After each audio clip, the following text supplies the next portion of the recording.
juga ada dari Sangatta, tetapi ada juga dari Balikpapan.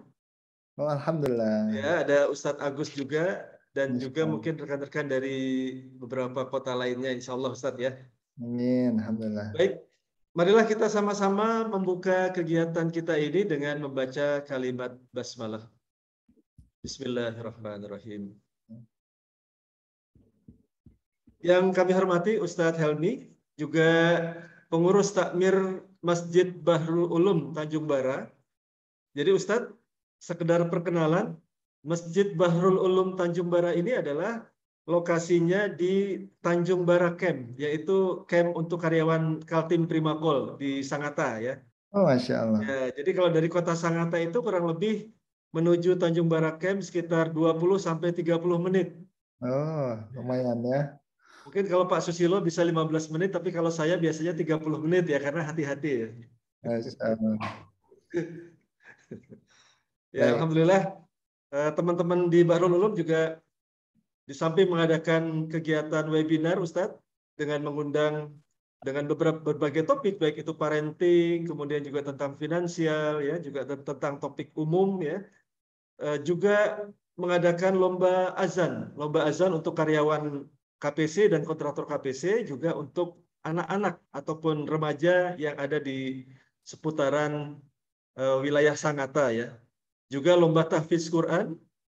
Bahkan di tahun lalu kami juga mengadakan juga lomba Sirah Nabi untuk anak-anak dan juga remaja, dan alhamdulillah juga beberapa kegiatan-kegiatan lainnya. Ya. Alhamdulillah. Baiklah, Bapak Ibu sekalian, sebelum kita mulai, saya akan membacakan CV dulu dari Ustadz Helmi ini. Kalau ibarat pepatah, tak kenal maka tak sayang Ustadz ya.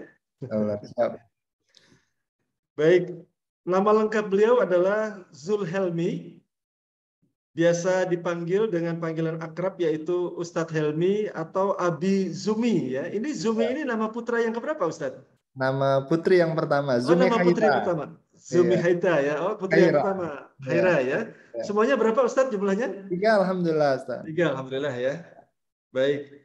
Kemudian profesi Ustadz Zul Helmi adalah pimpinan daerah ya, salah satu BUMN di Aceh.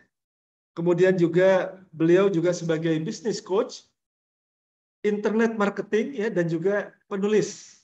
Masya Allah nih Ustadz ya, sangat produktif sekali nih di samping menjalankan tugas sebagai manajemen di BUMN daerah, tetapi juga ternyata menjadi coach, juga marketing juga ya, dan juga sebagai penulis. Masya Allah.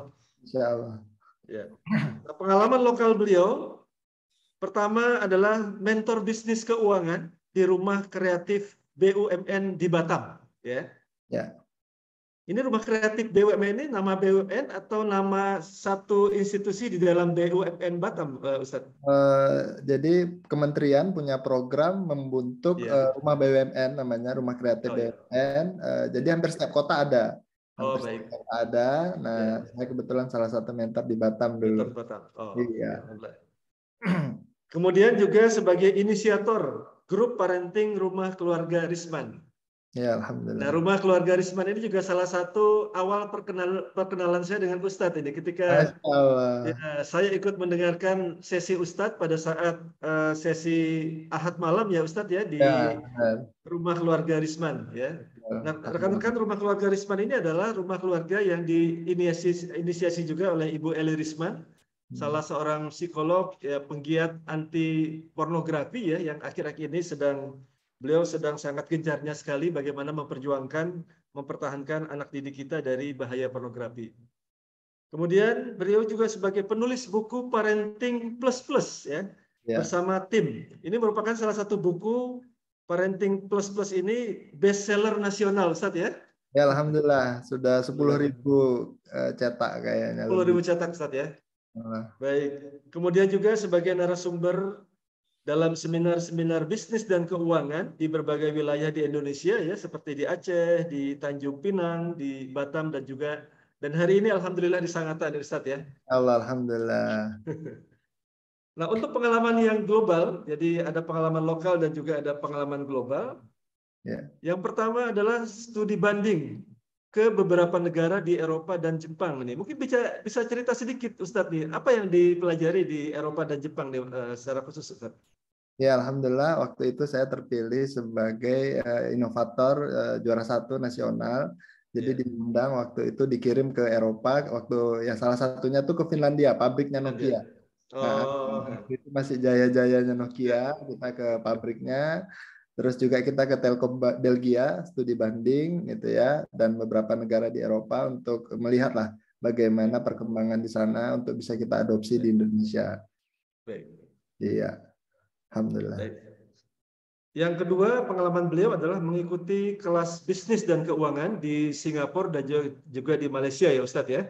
Alhamdulillah. Ya, alhamdulillah. Insya Allah jamaah sekalian, rekan-rekan sekalian. Insya Allah kita hari ini silaturahmi dengan Ustadz Zuhelmi untuk mendapatkan banyak sharing pengalaman dari beliau, khususnya terkait dengan finansial untuk keluarga kita. Baik, kepada Ustadz Abu Zumi kami persilahkan. Baik, terima kasih. Bismillahirrahmanirrahim. Assalamualaikum warahmatullahi wabarakatuh. Waalaikumsalam warahmatullahi wabarakatuh. Alhamdulillah, puji syukur sama-sama kita panjatkan kehadirat Allah Subhanahu wa Ta'ala. Karena di bulan yang penuh berkah ini, di pagi yang insya Allah juga penuh kebaikan ini, Allah takdirkan kita semua untuk sama-sama belajar, bersilaturahmi, walaupun secara virtual, namun insya Allah tetap dicatat sebagai amal solih, ya, sebagai catatan kebaikan yang insya Allah akan memberatkan timbangan kita kelak di yaumil akhir, dan insya Allah ilmunya akan bermanfaat buat kita di dunia ini, terutama dalam mengelola keuangan kita supaya lebih baik. Salawat dan salam kepada baginda Nabi, mudah-mudahan kita bisa istiqomah mengamalkan apa yang beliau ajarkan, apa yang beliau sunnahkan sampai nafas terakhir kita. Karena kunci nilai dari seorang manusia akan dilihat di akhirnya, maka kita harus senantiasa berdoa kepada Allah agar diberikan husnul khatimah sampai nafas terakhir kita istiqomah dalam kebaikan, dalam ketaatan, dalam Islam, sehingga kelak kita bisa berkumpul lagi nanti insya Allah di surganya Allah Subhanahu wa Ta'ala. Amin ya rabbal alamin. Yang pertama saya ingin ucapkan terima kasih kepada Kang Ajat ini ya, sesuai namanya di Zoom ya, yang sudah memoderatori pertemuan kita pada kesempatan kali ini, dan selanjutnya saya ingin ucapkan terima kasih kepada pengurus Takmir Masjid Bahrul Ulum Tanjung Bara Sangatta ya, Masya Allah nih saya diberikan kesempatan untuk bisa berbagi kepada jamaah sekalian yang mudah-mudahan insya Allah akan banyak hal ya yang bermanfaat yang insya Allah akan kita pelajari dan dapat pada kesempatan kali ini. Baik, izin saya untuk share screen karena waktu kita juga cukup terbatas dan saya yakin nanti akan banyak diskusi karena memang bahas keuangan ini cukup seru ya. Sudah kelihatan? Sebentar, saya ulang itu biar kelihatan ininya.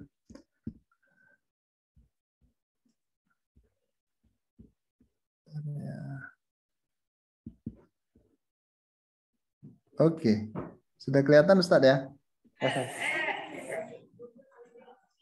Sudah, alhamdulillah. Oh baik, alhamdulillah. Ya, salah satu kelas yang saya punya ya adalah Smart Finansial. Nah, kali ini saya akan membahas terkait dengan keluarga. Mungkin yang belum di-mute bisa tolong di-mute ya.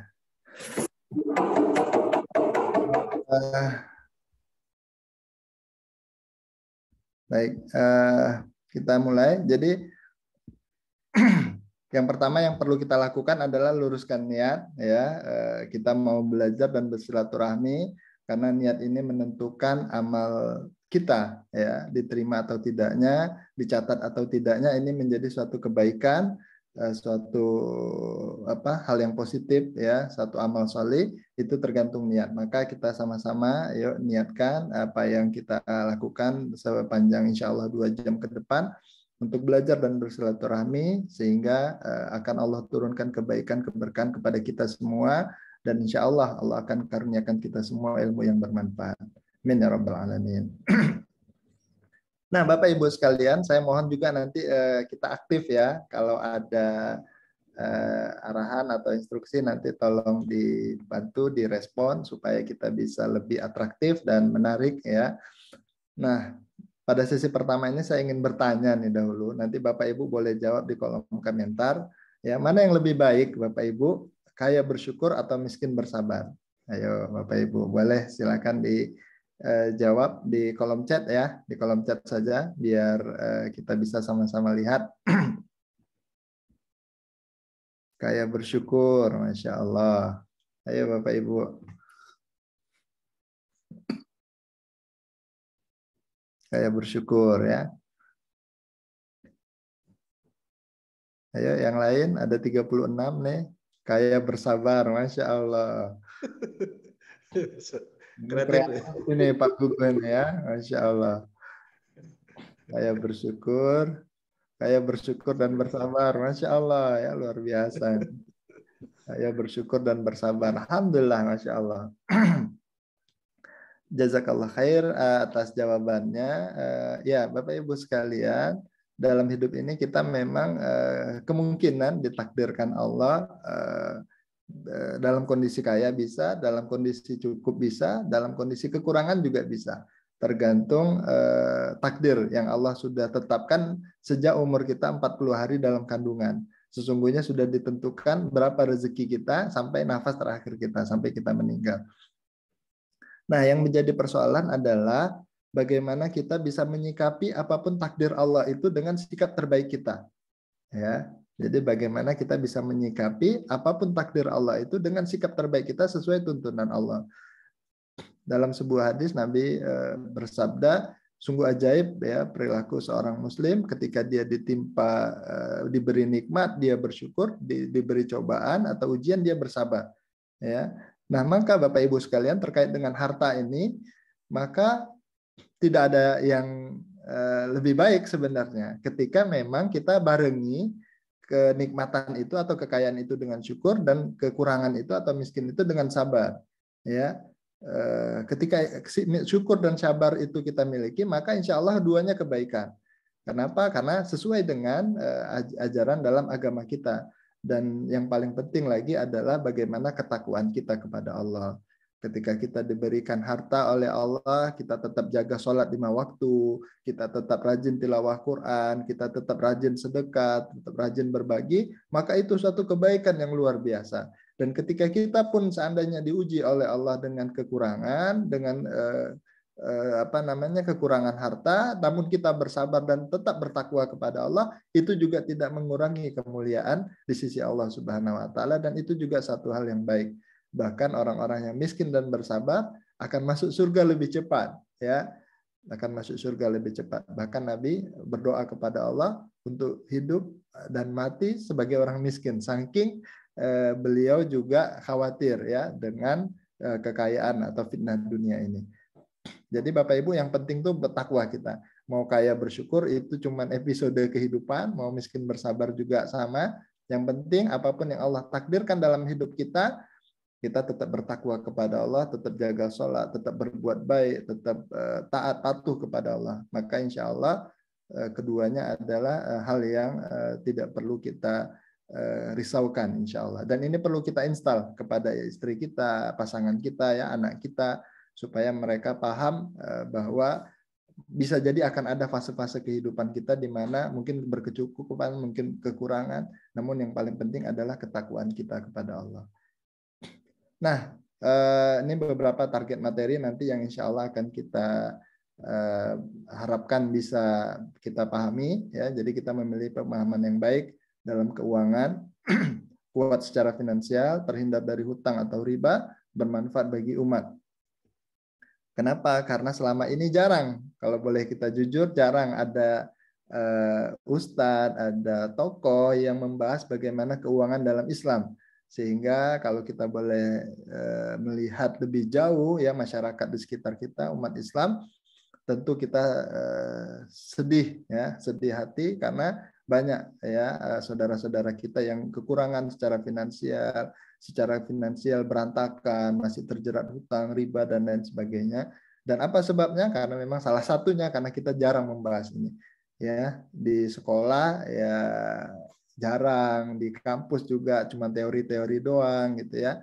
Sehingga ya banyak di antara umat Islam saat ini yang lemah secara finansialnya. Nah, ini beberapa hal nanti akan kita bahas ya, ada financial check up ya, terus kita juga nanti coba tetapkan target keuangan kita, susun strategi pencapaiannya, bagaimana target-target tadi bisa tercapai. Nah, selanjutnya agak berkah dan bertambah, dan ada bonus-bonus materi lainnya yang insya Allah nanti akan Anda sampaikan. Baik, Bapak Ibu sekalian, untuk sesi pertama ini kita coba financial check up. Ya, kita coba cek keuangan kita, dan ini sangat penting Bapak Ibu. Kenapa? Karena banyak orang yang selama ini tidak sadar kondisi keuangannya. Ya, ternyata sudah sekarat, sudah parah, sudah sakit gitu ya keuangannya. Namun dia nggak sadar. Efeknya apa? Ya gali lubang, tutup lubang, bayar hutang. Bahkan ada yang gali lubang ya pusing gitu ya, karena kebanyakan udah lubangnya, hutangnya. Nah, Bapak Ibu, apa yang harus kita lakukan pada financial check up ini? Saya mohon Bapak Ibu semua untuk menyiapkan atau mencatat ya, karena saya yakin ini sebagian mungkin di antara kita jarang melakukannya, yaitu adalah mendetilkan pemasukan kita ya. Dari mana aja sih pemasukan kita? Misal dari gaji, atau ada hasil bisnis, ada properti produktif, misalnya kos-kosan, ada kontrakan, kalau kita penulis buku ada royalti buku, ada bisnis online dan lain sebagainya. Nah, Bapak Ibu boleh coba dicoret-coret ya, nggak harus detail banget, nggak kasarnya juga boleh. Nah, setelah itu nanti tolong dirinci juga pengeluarannya. Ya, apa aja pengeluaran kita bulanan, misalnya kasih ke istri berapa sebulan, anak sekolah berapa, transport kita, kalau ada cicilan orang tua berapa. Nah, ini tolong dirincikan pemasukan pengeluaran kita. Saya kasih waktu berapa ya, 2 menit atau 3 menit cukup ya. Ustadz Ajat, kira-kira berapa menit nih kita kasih waktu untuk Bapak Ibu menuliskan pemasukan dan pengeluarannya? 3 menit cukup mungkin Ustadz ya, ya. 3 menit ya. 9.27 kalau di WIB nih, kita sampai 9.30 ya, atau 10.30 di sana. Ya. Oke, silakan Bapak Ibu ya, tolong disiapkan.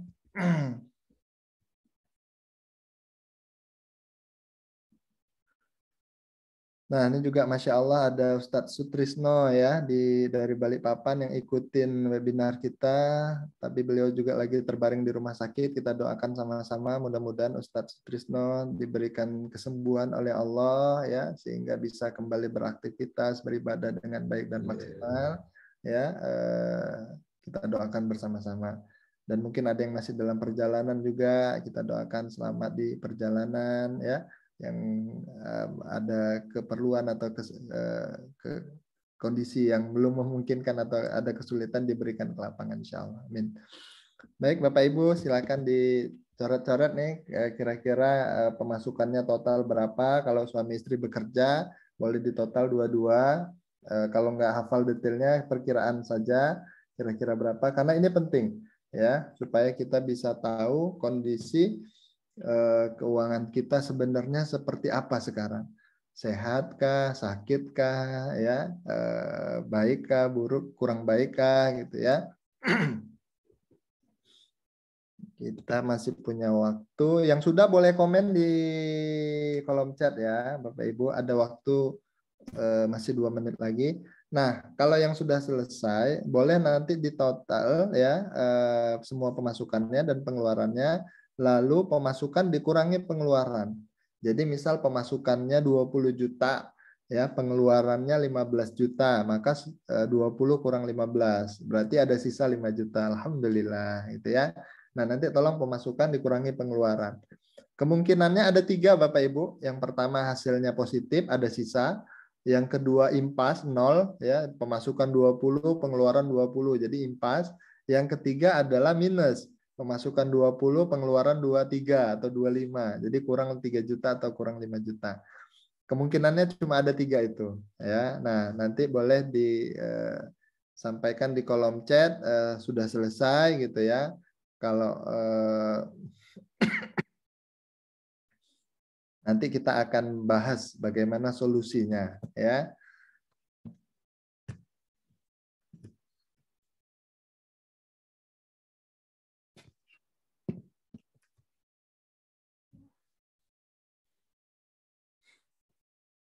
Alhamdulillah nih sudah 9.30, sudah ada yang selesai. Alhamdulillah sudah catatannya nih sudah selesai ya. Mudah-mudahan positif ya.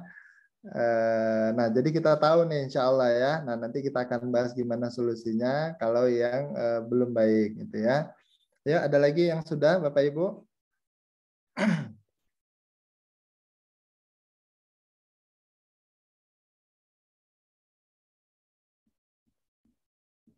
Baik, kayaknya mudah-mudahan nih saya doakan yang banyak pemasukannya nih ya, sehingga lama ngitungnya gitu ya.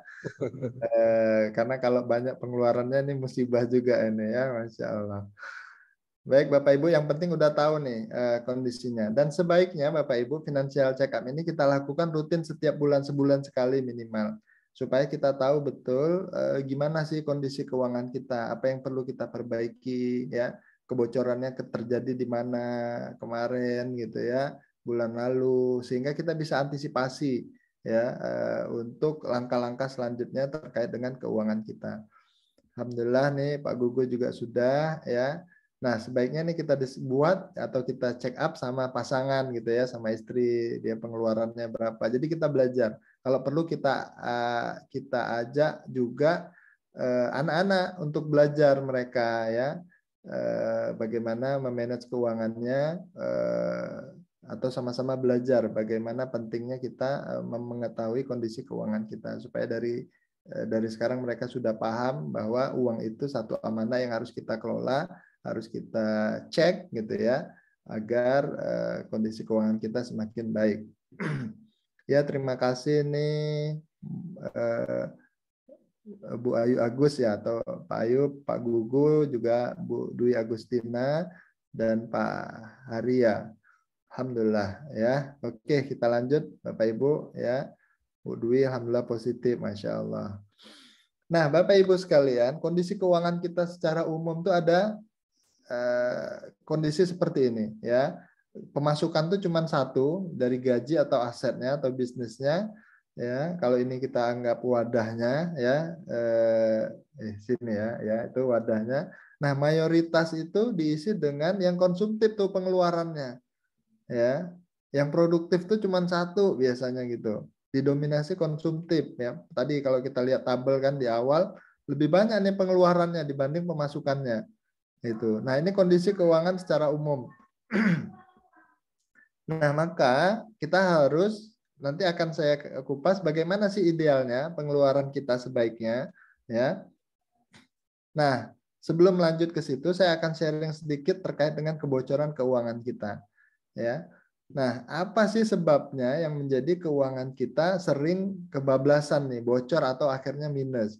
Karena mayoritas biasanya kalau saya buka kelas terutama secara offline gitu ya, itu saya minta memang semuanya menyelesaikan dan kita bedah bareng-bareng, itu rata-rata minus Bapak Ibu ya, jamaah sekalian, rata-rata minus. Dan apa sebabnya? Nah, salah satu sebabnya adalah tidak bisa membedakan atau tidak mau menggunakan filter keinginan dan kebutuhan ya.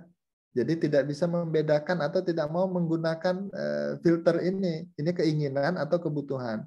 Nah, padahal kalau kita boleh jujur, maka yang perlu atau yang wajib adalah kebutuhan ya, yang tidak bisa kita tunda. Namun kalau keinginan harusnya bisa kita filter, harus bisa kita tahan, harus bisa kita pikir-pikir lagi. Kenapa? Karena keinginan biasanya tidak selalu kita butuhkan. Nah, betapa banyak kita kadang-kadang beli suatu barang, produk, udah kita beli nggak kepake. Kita lihat di rak sepatu kita, banyak nggak sepatu yang mungkin udah kebeli, kepakainya cuma sekali, 2 kali, atau 3 kali. Pakaian kita, ya, jam tangan kita, dan lain sebagainya. Nah, itu biasanya disebabkan oleh keinginan kita yang nggak terkontrol. Ya. semua kelihatan diskon mau beli, kelihatan murah mau beli, kelihatan cakep mau beli. Padahal kita udah punya, kita masih ada. Nah, ini yang perlu kita perhatikan. Nah, kalau secara umum keinginan itu adalah ciri-cirinya nggak harus dibeli. Ya, artinya nggak butuh gitu. Beli boleh nggak apa-apa. Handphone misalnya. Masih bagus kok handphone kita misalnya ya. Cuma ya karena udah yang keluar yang baru biasanya tadi kita pingin. Nah itu keinginan. Maka cirinya gitu nggak harus dibeli nggak apa-apa. Yang kedua tidak terlalu penting biasanya. Nggak dibeli itu juga nggak apa-apa, nggak terlalu ngefek buat kerjaan kita, buat hidup kita gitu ya.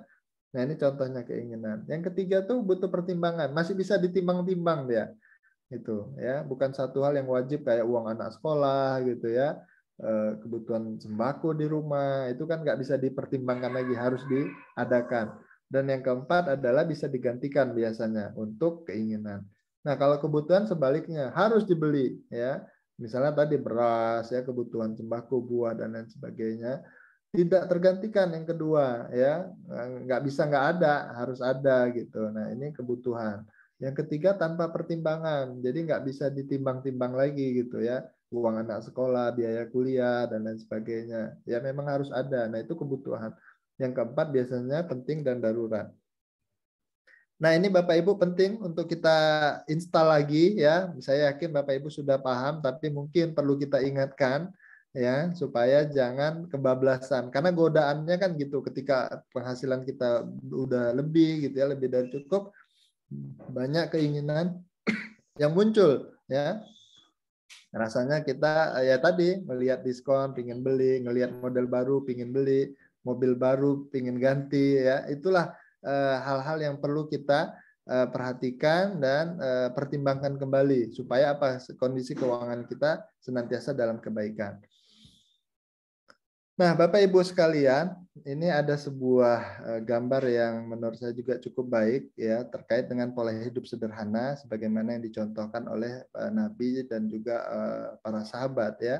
Mereka terkenal hidup dengan sangat sederhana walaupun sangat kaya raya, sebagaimana Umar, Abdurrahman, Abu Bakar itu saudagar-saudagar kaya, namun mereka hidup sangat sederhana.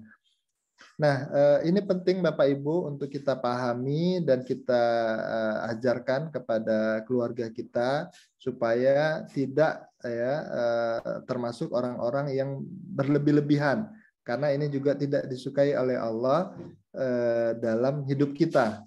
Ya, tadi punya sepatu sampai 10 ya, 10 pasang misalnya, padahal kaki cuma 2, punya baju 3 lemari, punya tas 15, padahal tangannya cuma 2, punya, wah itulah berlebih-lebihan. Maka ini Bapak Ibu kita akan dihisap nanti sesungguhnya oleh Allah terkait dengan apa yang sudah kita miliki, sejauh mana kita menggunakannya.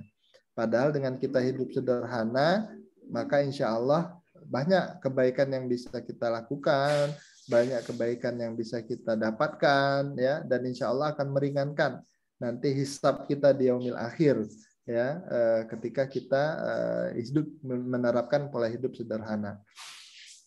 Saya sama istri belajar gitu ya, kalau beli baju baru, baju yang lama tuh cari yang bisa disedekahin, yang masih bagus disedekahin gitu, supaya apa ya tadi sesuai aja, karena sebenarnya ya bisa jadi cuma 20% nih baju kita tuh yang kita pakai terus. Coba Bapak Ibu lihat di rumah, di lemari nanti, lemari pakaiannya.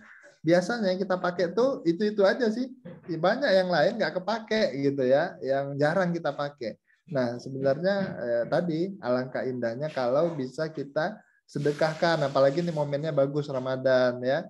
Selama memang pakaiannya masih bagus, layak, nah boleh tuh nanti mungkin dikoordinir oleh takmir masjid, kita kumpulin bareng-bareng, kita sedekahkan ya ke panti asuhan, tempat anak-anak yatim. Nah nanti kita scanning tuh barang-barang di rumah, masya Allah ya akan lebih lapang ya, dan insya Allah nanti di akhirat juga ringan hisabnya, insya Allah. Nah selanjutnya Bapak Ibu, ini terkait dengan manage harta, dan sebenarnya masya Allah agama kita Islam ini sudah sangat sempurna ya, memberikan gambaran, panduan ya, ajaran, membuat kita tidak perlu sebenarnya mencari teori lain. Jadi saya coba bacakan sekilas hadis ini riwayat Imam Muslim dari Abu Hurairah. Rasulullah SAW bersabda bahwa suatu ketika seorang laki-laki berada di sebuah tanah lapang yang sunyi, dia mendengar suara di angkasa, berilah air pada kebun si fulan. Ya, jadi dia mendengar suara berkata, berilah air pada kebun si fulan. Awan itu pun lalu bergerak mencurahkan airnya di satu bidang tanah yang berbatu hitam. Ternyata saluran air dari beberapa buah jalan air yang telah menampung air tersebut seluruhnya, dia pun mengikuti air itu. Ternyata dia sampai kepada seorang pria yang berdiri di kebunnya sedang mengubah aliran air dengan cangkulnya. Laki-laki itu berkata kepadanya, wahai hamba Allah, siapa namamu? Petani itu menjawab, nama saya Fulan. Ya, dia menyebut nama tadi yang dia dengar pertama dari angkasa, dari langit. Si petani bertanya, wahai hamba Allah, mengapa Anda menanyakan nama saya? Kata laki itu, sebetulnya saya tadi mendengar sebuah suara di awan yang airnya baru saja turun dan mengatakan, berilah air pada kebun si fulan, menyebut nama Anda.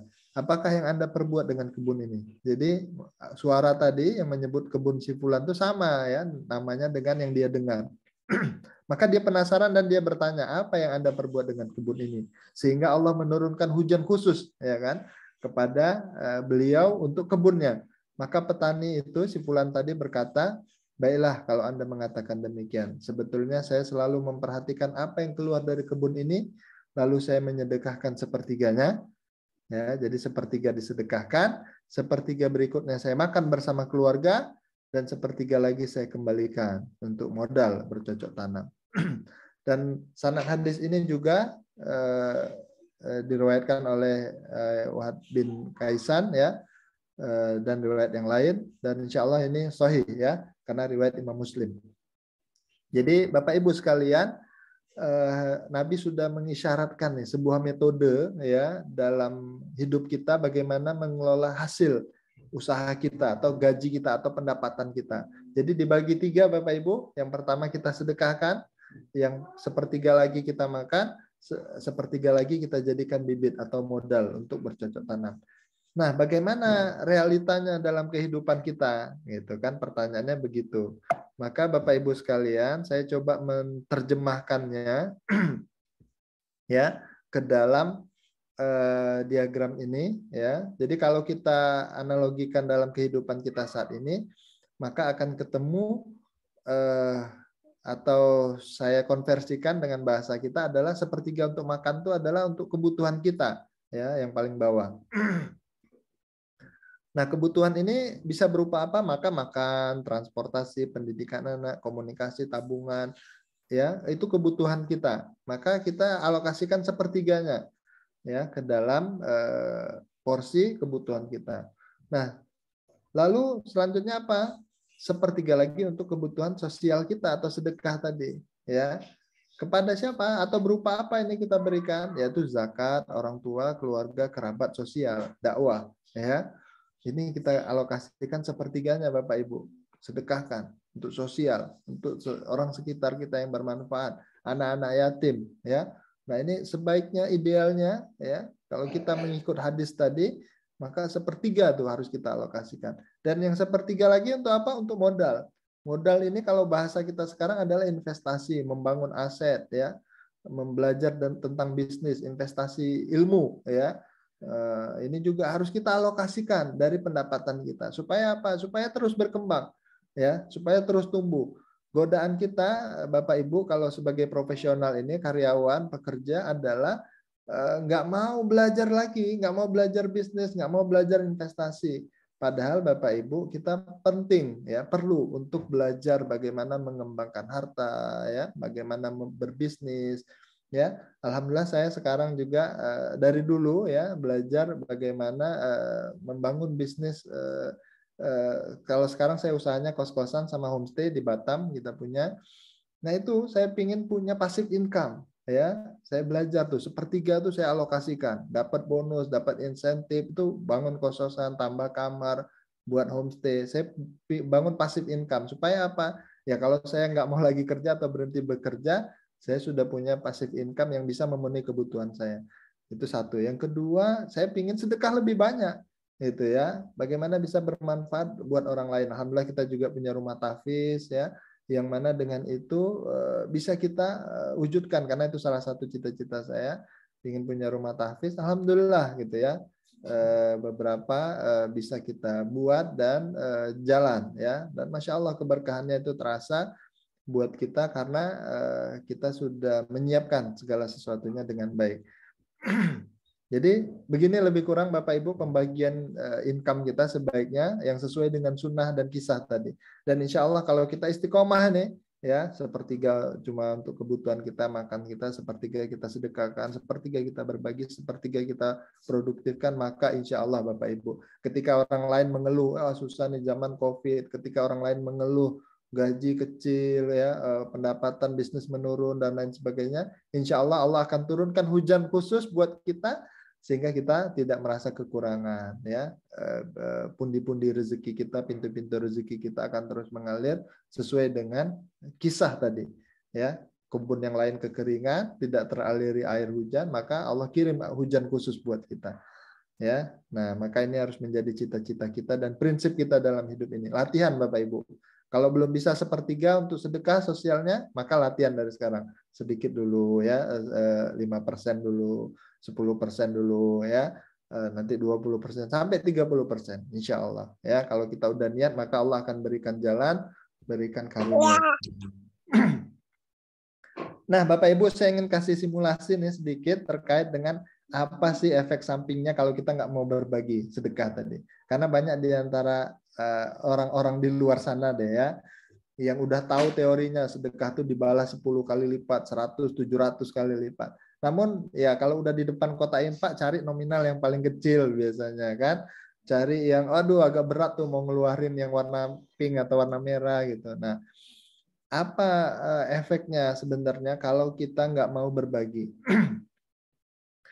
Nah, contohnya gini Bapak Ibu, ini mau dipraktekkan semua ini, coba saya lihat dulu ya. Tapi banyak yang off cam juga, tapi nggak apa-apa.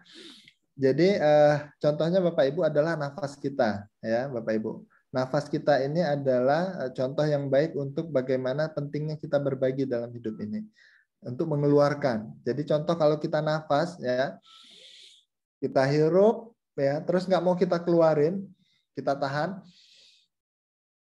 Maka kita akan susah, gelisah, ya, nggak tenang, galau gitu. Kenapa? Karena memang fitrahnya, sunatullahnya itu harus dikeluarin nafas itu.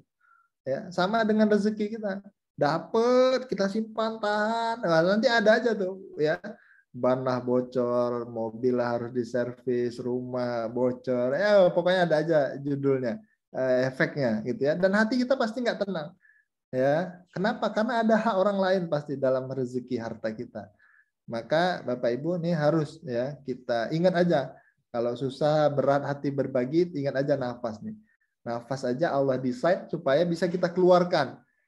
Padahal bisa aja kan, Allah desain paru-paru kita tuh nggak payah keluar masuk nafas nih. Masuk aja gitu ya, bisa. Tapi Allah takdirkan nafas kita ini didesain masuk keluar, masuk keluar. Salah satunya tadi supaya kita jangan belajar bagaimana agar apapun yang kita dapat Allah kasih gratis nih karunia, apapun yang ada ya, apa yang kita rasakan untuk kita keluarkan kembali, kita bagi kembali. Jangan kita tahan, jangan kita makan juga gitu kan, makan terus nggak bisa keluar dia, ya kan repot tuh, harus ke rumah sakit kita, ya. Jadi fitrahnya tuh apa yang masuk, apa yang kita terima harus kita keluarkan, ya. Maka ini penting prinsip ini supaya kita tidak lupa ya untuk berbagi. Nah, saya mundur sedikit terkait dengan motivasi juga nih agar kita mau berbagi. Bapak Ibu sekalian, uang yang kita sedekahkan itu akan teriak 3 kali. Ini ucapan seorang Habib ya. Apa yang dia katakan? Yang pertama, aku tadi habis katanya. Tapi sekarang aku akan kekal bersamamu. Jadi harta kita Bapak Ibu, uang itu kalau nggak kita sedekahkan habis dia. Kita ke mall tuh belanja, wes selesai dia. Kalau bukan untuk kebaikan, kebutuhan nafkah kita, maka habis, nggak ada catatan juga, ya. Tapi ketika kita sedekahkan dia akan kekal, ya. Yang kedua, aku tadi sedikit katanya, tapi ketika kamu sedekah aku bertambah. Karena ini janji Allah, ya. Walaupun mungkin nggak detik itu langsung dibalas, tapi yakin bahwa Allah sudah mencatat dan tinggal nunggu waktu saja. Dan yang ketiga, tadi kamu jaga aku, Jadi kalau kita punya harta uang itu kan kita jaga dia, kita simpan, taruh di dompet, tas, lemari gitu ya. Tadi kamu jaga aku, sekarang aku yang akan menjagamu. Maka kalau kita sudah sedekahkan, Allah akan jaga kita, harta kita, keluarga kita, anak kita ya dari musibah, bencana ya. Maka orang-orang yang istiqomah sedekah ya, sedekah subuh, sedekah kapan aja, maka insya Allah jarang tuh ya, kalau bahasa kita mungkin sial gitu ya, jarang insya Allah akan ditimpa kesialan ya, musibah, bencana gitu. Lempeng aja hidupnya ya. Nah, saya ingin cerita sebuah kisah yang juga cukup baik nih. Jadi suatu ketika ada orang kaya banget gitu didatangin oleh seorang pemuda ya. Terus dibilang, "Pak, kenapa Bapak bisa kaya banget gitu ya? Terus sayang banget dengan rajin sedekah gitu." Terus apa dia bilang, sesungguhnya saya itu berbagi katanya supaya saya pingin ketemu lagi nanti dengan harta saya itu di surga gitu ya. Jadi dia punya keyakinan bahwa ketika dia berbagi maka harta itu akan tersimpan dan akan nanti dia temukan lagi di surga. Tapi ketika dia habiskan hura-hura ya, poya-poya, maka harta itu ya akan hilang, lepas begitu saja. Jadi kalau Bapak Ibu pingin punya tabungan nanti di surga ya, maka dari sekarang nih biasakan untuk senantiasa bersedekah. Kenapa? Karena kita akan ketemu kembali dengan harta kita dan balasannya tentunya nanti di surga Allah. Baik, atau ada yang mau ditanya gimana nih kira-kira Ustadz Ajat, ada kita mau lanjut atau mau diskusi dulu? Alhamdulillah ya. 51 peserta nih. Ya, silakan bagi Bapak Ibu, mungkin boleh ada kesempatan langsung bertanya Ustadz ya. Ya, boleh di kolom chat atau boleh unmute ya, biar kita bisa diskusi. Kalau bisa open cam lebih bagus biar bisa lebih afdol nih tatap muka ya. Baik Bapak Ibu, dipersilahkan mungkin ada 1-2 penanya yang akan bertanya langsung. Sebelum Ustadz Helmi akan melanjutkan kepada materi berikutnya, kami persilahkan. Ada Bapak Ibu atau mau ketik di kolom chat juga boleh. Insya Allah nanti kita bacakan. Ya. Kalau belum ada, sambil disiapkan kita lanjut dulu. Insya Allah ya. Nanti kalau ada boleh raise hand. Nanti insya Allah kita jeda. Jadi Bapak Ibu sekalian, tadi kita udah belajar kondisi keuangan ya, yang standar itu biasanya income-nya 1, pengeluarannya dominan konsumtif, produktifnya sedikit. Nah, maka Bapak Ibu kondisi keuangan terbaik sebaiknya adalah kita punya beberapa income ya, beberapa sumber aset ya, jangan cuma satu sebaiknya. Jadi kalau kita karyawan, kita punya gaji, 1 kran, kita punya bisnis ya, kita punya investasi ya. Nah, ini sebaiknya. Sehingga apa? Ya punya lebih dari 1 sebaiknya ya. Kita lebih kuat, lebih mandiri. Sedekah bisa lebih banyak gitu ya. Kenapa? Karena dalam kondisi sekarang ya di mana ekonomi mungkin belum stabil, PHK bisa terjadi kapan saja, maka kita harus punya cadangan-cadangan, alternatif untuk membackup keuangan kita. Karena betapa banyak. Saya punya teman dulu kerja di Qatar ya, kaya raya, terus di PHK karena COVID pulang, ya karena dia nggak punya plan dan nggak mempersiapkan usahanya, akhirnya lepas tuh satu-satu rumahnya, apartemennya, ya usahanya, ya, asetnya gitu. Kenapa? Karena nggak mempersiapkan diri dari sekarang, nggak mau belajar bisnis, nggak mau belajar investasi, nggak mau belajar membangun passive income, nggak mau alokasikan waktu, merasa sudah mapan, sudah cukup. Padahal tadi kita nggak tahu ke depan seperti apa kondisi kita, perusahaan kita misalnya, maka ya harus kita siapkan. Nah, idealnya gitu Bapak Ibu.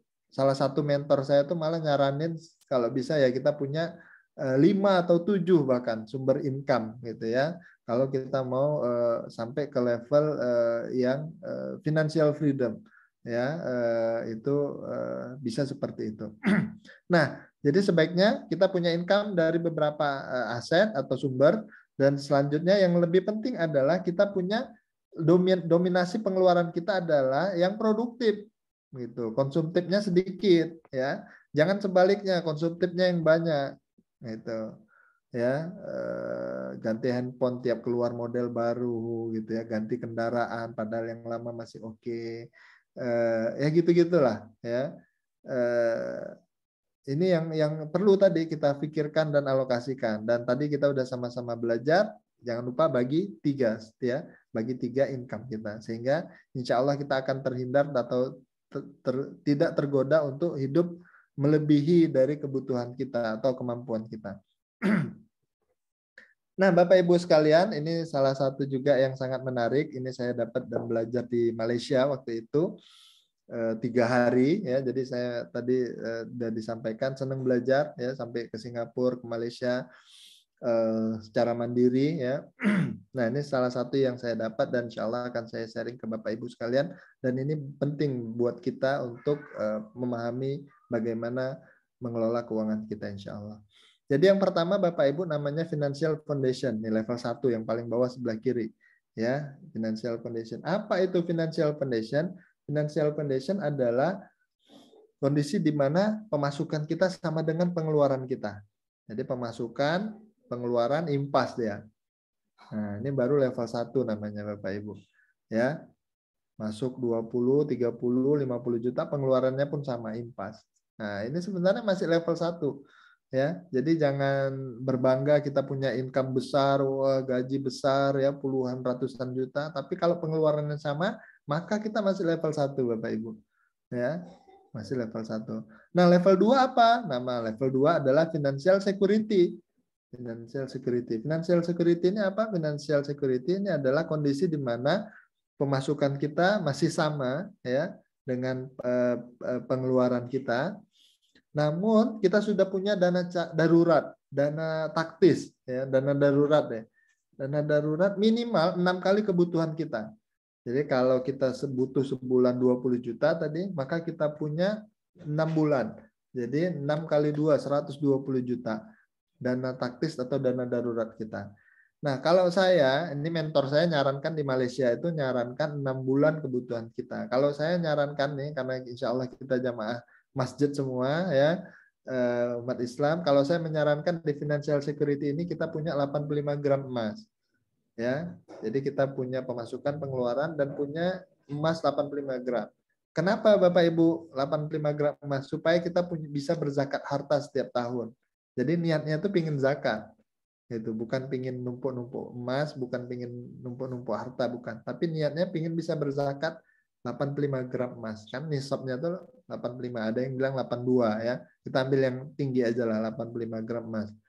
Jadi punya pemasukan, pengeluaran kita tambah. Dan ibu-ibu pasti senang dah ya kalau kita punya 85 gram emas. Nah, ini juga emasnya boleh perhiasan, boleh emas-emas mulia yang koin-koin gitu ya, yang batangan misalnya, atau yang kayak emas dinar gitu ya, dinar kan ada sekarang ya, ewa gold, banyak lah jenisnya. Nah, kalau saya menyarankan itu di financial security, jadi kita punya pemasukan, pengeluaran sama plus 85 gram emas, atau kalau mau diuangkan 6 kali kebutuhan kita, bulanan kita. Selanjutnya yang ketiga adalah financial flexibility. Financial flexibility apa? Kondisi di mana kita sudah punya pemasukan lebih. Jadi kalau pemasukan 20 juta ya, pengeluaran kita 17 juta, 15 juta. Kita punya positif 5 juta plus, nah jangan lupa financial security-nya. Dana daruratnya 6 bulan atau 85 gram emas. Ya, itu jangan lupa. Jadi yang level 2-nya harus naik tuh ke level 3. Jangan sampai income-nya nambah atau sisa udah positif tapi nggak punya dana darurat. Maka dia masih masuk ke level 2. Dia harus belajar atau mengalokasikan dulu untuk dana daruratnya. Gitu. Nah, mungkin pertanyaan lagi, dana daruratnya untuk apa sih? Yang pertama itu ya kalau terjadi kondisi darurat, ada keluarga yang sakit, orang tua, kebutuhan mendesak, ya. Termasuk juga ada peluang Bapak Ibu, ya. Ini saya Masya Allah nih ya, karena cerita peluang nih, jujur saja tadi pagi nih saya baru lihat sebuah tanah, ada orang kepepet jual dan jauh di bawah harga pasar. Ya, mudah-mudahan nih kalau rezeki nanti bisa kebeli. Nah, itu bisa pakai dana darurat kita, ya. Kalau ini ada. Nah, ini peluang-peluang contohnya juga bisa kita gunakan dana darurat. Kalau sudah terpakai ya kita alokasikan lagi dana darurat kita. Itu supaya dia tetap ada dan bisa kita gunakan dalam keadaan darurat atau menangkap peluang-peluang bisnis atau peluang usaha atau peluang rezeki yang mungkin muncul gitu ya. Ada orang butuh jual apa cepat misalnya murah di bawah harga pasar, ya ini bisa kita manfaatkan. Nah, tadi ya financial flexibility itu udah punya income lebih. Atau kalau pemasukannya 20 juta dia udah belajar bisnis ya. Sehingga dia udah mulai bisnis sehingga punya income lebih 5 juta tambahannya. Dia punya kos-kosan misalnya 5 pintu, 1 pintu 1 juta misalnya. Oh, udah dia punya gaji 20, pengeluarannya 20 tapi punya passive income 5 juta. Itu udah cakep tuh. Nah, tinggal nanti belajar bagaimana kembangkan terus usahanya, bisnisnya supaya apa? Sampai ke financial independent. Financial independent apa? Financial independent adalah kondisi di mana kita punya passive income. Nah, jadi kalau di fleksibel tadi income kita ada lebih, kelebihannya itu adalah kita bisniskan, kita investasikan. Ya, terserah Bapak Ibu nih nanti passionnya apa, senangnya apa, bidang yang mau digeluti dalam bisnisnya. Nah, dia punya passive income. Jadi sebaiknya Bapak Ibu kita belajar membangun passive income supaya apa? Supaya tadi kita akan ada masanya nggak bisa bekerja lagi. Bisa karena sakit, bisa karena usia, pensiun, bisa karena di PHK, ya, bisa karena hal-hal yang macam-macam. Bisa juga karena nggak mau lagi bekerja, udah pingin dakwah aja, pingin berbuat baik aja, buat berbakti sosial aja, dekat dengan keluarga. Ada juga orang yang seperti itu. Namun keuangan kan nggak bisa kita rem tuh, ya. Tetap kita butuhkan. Dapur harus tetap ngepul, anak-anak tetap punya kebutuhan, istri dan lain sebagainya. Nah, maka dari mana income-nya? Passive income. Nah, di financial independent adalah kondisi di mana Bapak Ibu passive income kita sudah bisa memenuhi kebutuhan kita. Bapak Ibu, ya. Sudah bisa memenuhi kebutuhan kita. Pak Asep mungkin bisa tolong di-mute ya.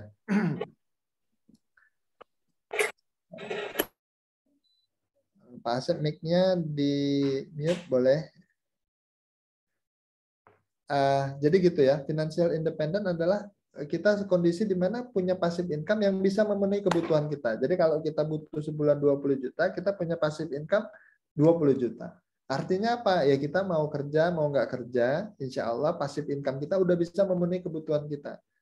Kita berhenti kerja misalnya atau pensiun, kita udah bisa tetap dengan standar gaya hidup kita yang biasa, ya. Karena apa? Karena kita sudah membangun passive income yang kita dapat dari kelebihan income kita. Ya, di financial flexibility. Nah, ini harus menjadi cita-cita kita dan tahapan hidup keuangan kita. Itu. Jangan sampai Bapak Ibu kalau nggak paham level keuangan ini, nanti berapa ada berapa habis tuh. Ada uang dikit lebih ganti mobil, ada lebih uang dikit ganti handphone, ada uang lebih dikit ganti apa aja mau diganti mau lebih baik. Padahal bukan itu. Ketika pensiun misalnya bingung dia, nggak punya income, nggak punya bisnis, nggak punya passive income. Padahal ya tadi harusnya dari sekarang nih belajar, dari kita masih aktif bekerja, belajar bangun bisnis, belajar bangun passive income, ya supaya apa kita tadi ya bisa punya backup ya sumber pintu rezeki kita dari beberapa sumber, ya. Dan kalau saya pribadi membangun passive income saya dari kos-kosan karena saya masih aktif bekerja, waktu terbatas. Ya udah saya bangun kos-kosan aja ya, kos-kosan, ada rezeki dikit beli nambah kamar, ada homestay juga ya, passive income. Sekarang saya tinggal di Aceh nih Bapak Ibu, jauh nih jarak kita.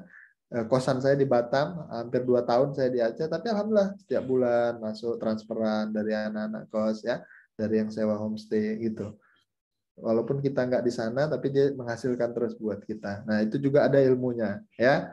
Insya Allah nanti kalau Bapak Ibu mau belajar, saya juga ada kelasnya. Insya Allah nanti kapan ada waktu kita bisa belajar bareng-bareng ya. Kalau kos itu nama kelasnya rahasia ternak kos ya. Ini promosi sedikit nih nggak apa ya. Nah target keuangan nih Bapak Ibu, sebaiknya kita punya juga target keuangan dalam hidup ini. Ya jangan ya lurus-lurus aja. Tapi sebelum itu saya mau jawab pertanyaan. Kayaknya tadi udah ada nih. Pak Kuncoro ya, Pak Kuncoro, assalamualaikum Ustaz. Waalaikumsalam. Izin bertanya terkait sedekah, apakah harus dibatasi? Nah, sedekah ini sebenarnya tidak ya. Inilah kelebihan sedekah, tidak ada batasan mau 50%, mau 100% ya. It's okay, nggak ada masalah. Namun kalau kita lihat hadis tadi ya sebaiknya ya idealnya tuh 30% itu udah cakep tuh. Ya, 30% dari pendapatan kita, income kita. Jadi enak sebenarnya kalau masuk 9 juta, cut langsung 3 juta, wis bagi-bagi ya. Gitu, pokoknya latihan aja Bapak Ibu ya, 30% dulu deh. Nah, nanti kalau memang lapang banget, Allah terus limpahkan rezeki ya, nggak berhenti, maka ya udah tinggal keluarin aja, mau setengahnya juga lanjutkan gitu, dan insya Allah pasti Allah akan berikan balasan yang sempurna ya, semuanya pasti tercatat. Hal jazaul ihsan illal ihsan, tidak ada balasan kebaikan kecuali kebaikan. Nah, jadi Bapak Ibu, kalau bisa nih kita punya plan ya, terutama mungkin yang muda-muda, ini penting. Jadi misalnya pingin punya income, ini 2021, nih slide-nya belum diupdate, ini yang slide yang ini. Nah, misalnya pingin punya income tambahannya 10 juta di 2021 misalnya. Maka apa? Mulai bisnis. Ya, kerja freelance, cari apa keahlian kita misalnya. Terus menulis buku juga bisa ya. Nah, ini kita programkan dari sekarang gitu. Oh, saya nggak punya skill nih nulis buku, ya belajar, ikut kelas, cari mentor gitu ya. Mulai bisnis, saya nggak punya ilmu nih, mulai bisnis, cari kelas-kelas belajar bisnis gitu ya. Jangan kita apa namanya stagnan gitu, terlena dengan zona nyaman. Alhamdulillah nih gaji tiap bulan lumayan cukup gitu ya. Nah ini nggak boleh ya. Nabung 5 juta sebulan misalnya tadi ya, nih kalau financial flexibility kita udah pingin saving nih untuk dana darurat misalnya. Sorry, kita pingin haji sekeluarga 2023, maka mulai belajar tuh nabung 5 juta. Nah, yang menjadi pertanyaan gimana saya punya income lebih 5 juta sebulan, kan gitu. Ya, nah, nanti ya bisa tadi mulai bisnis, investasi atau apa yang bisa kita lakukan supaya punya income tambahan 5 juta sebulan yang kita tabung supaya bisa haji sekeluarga 2023 insya Allah ya. Nah, kita ingin beli mobil cash misalnya 250 juta mobil sederhana atau untuk istri gitu ya, atau untuk anak kuliah perlu misalnya, atau untuk operasional. Gimana caranya?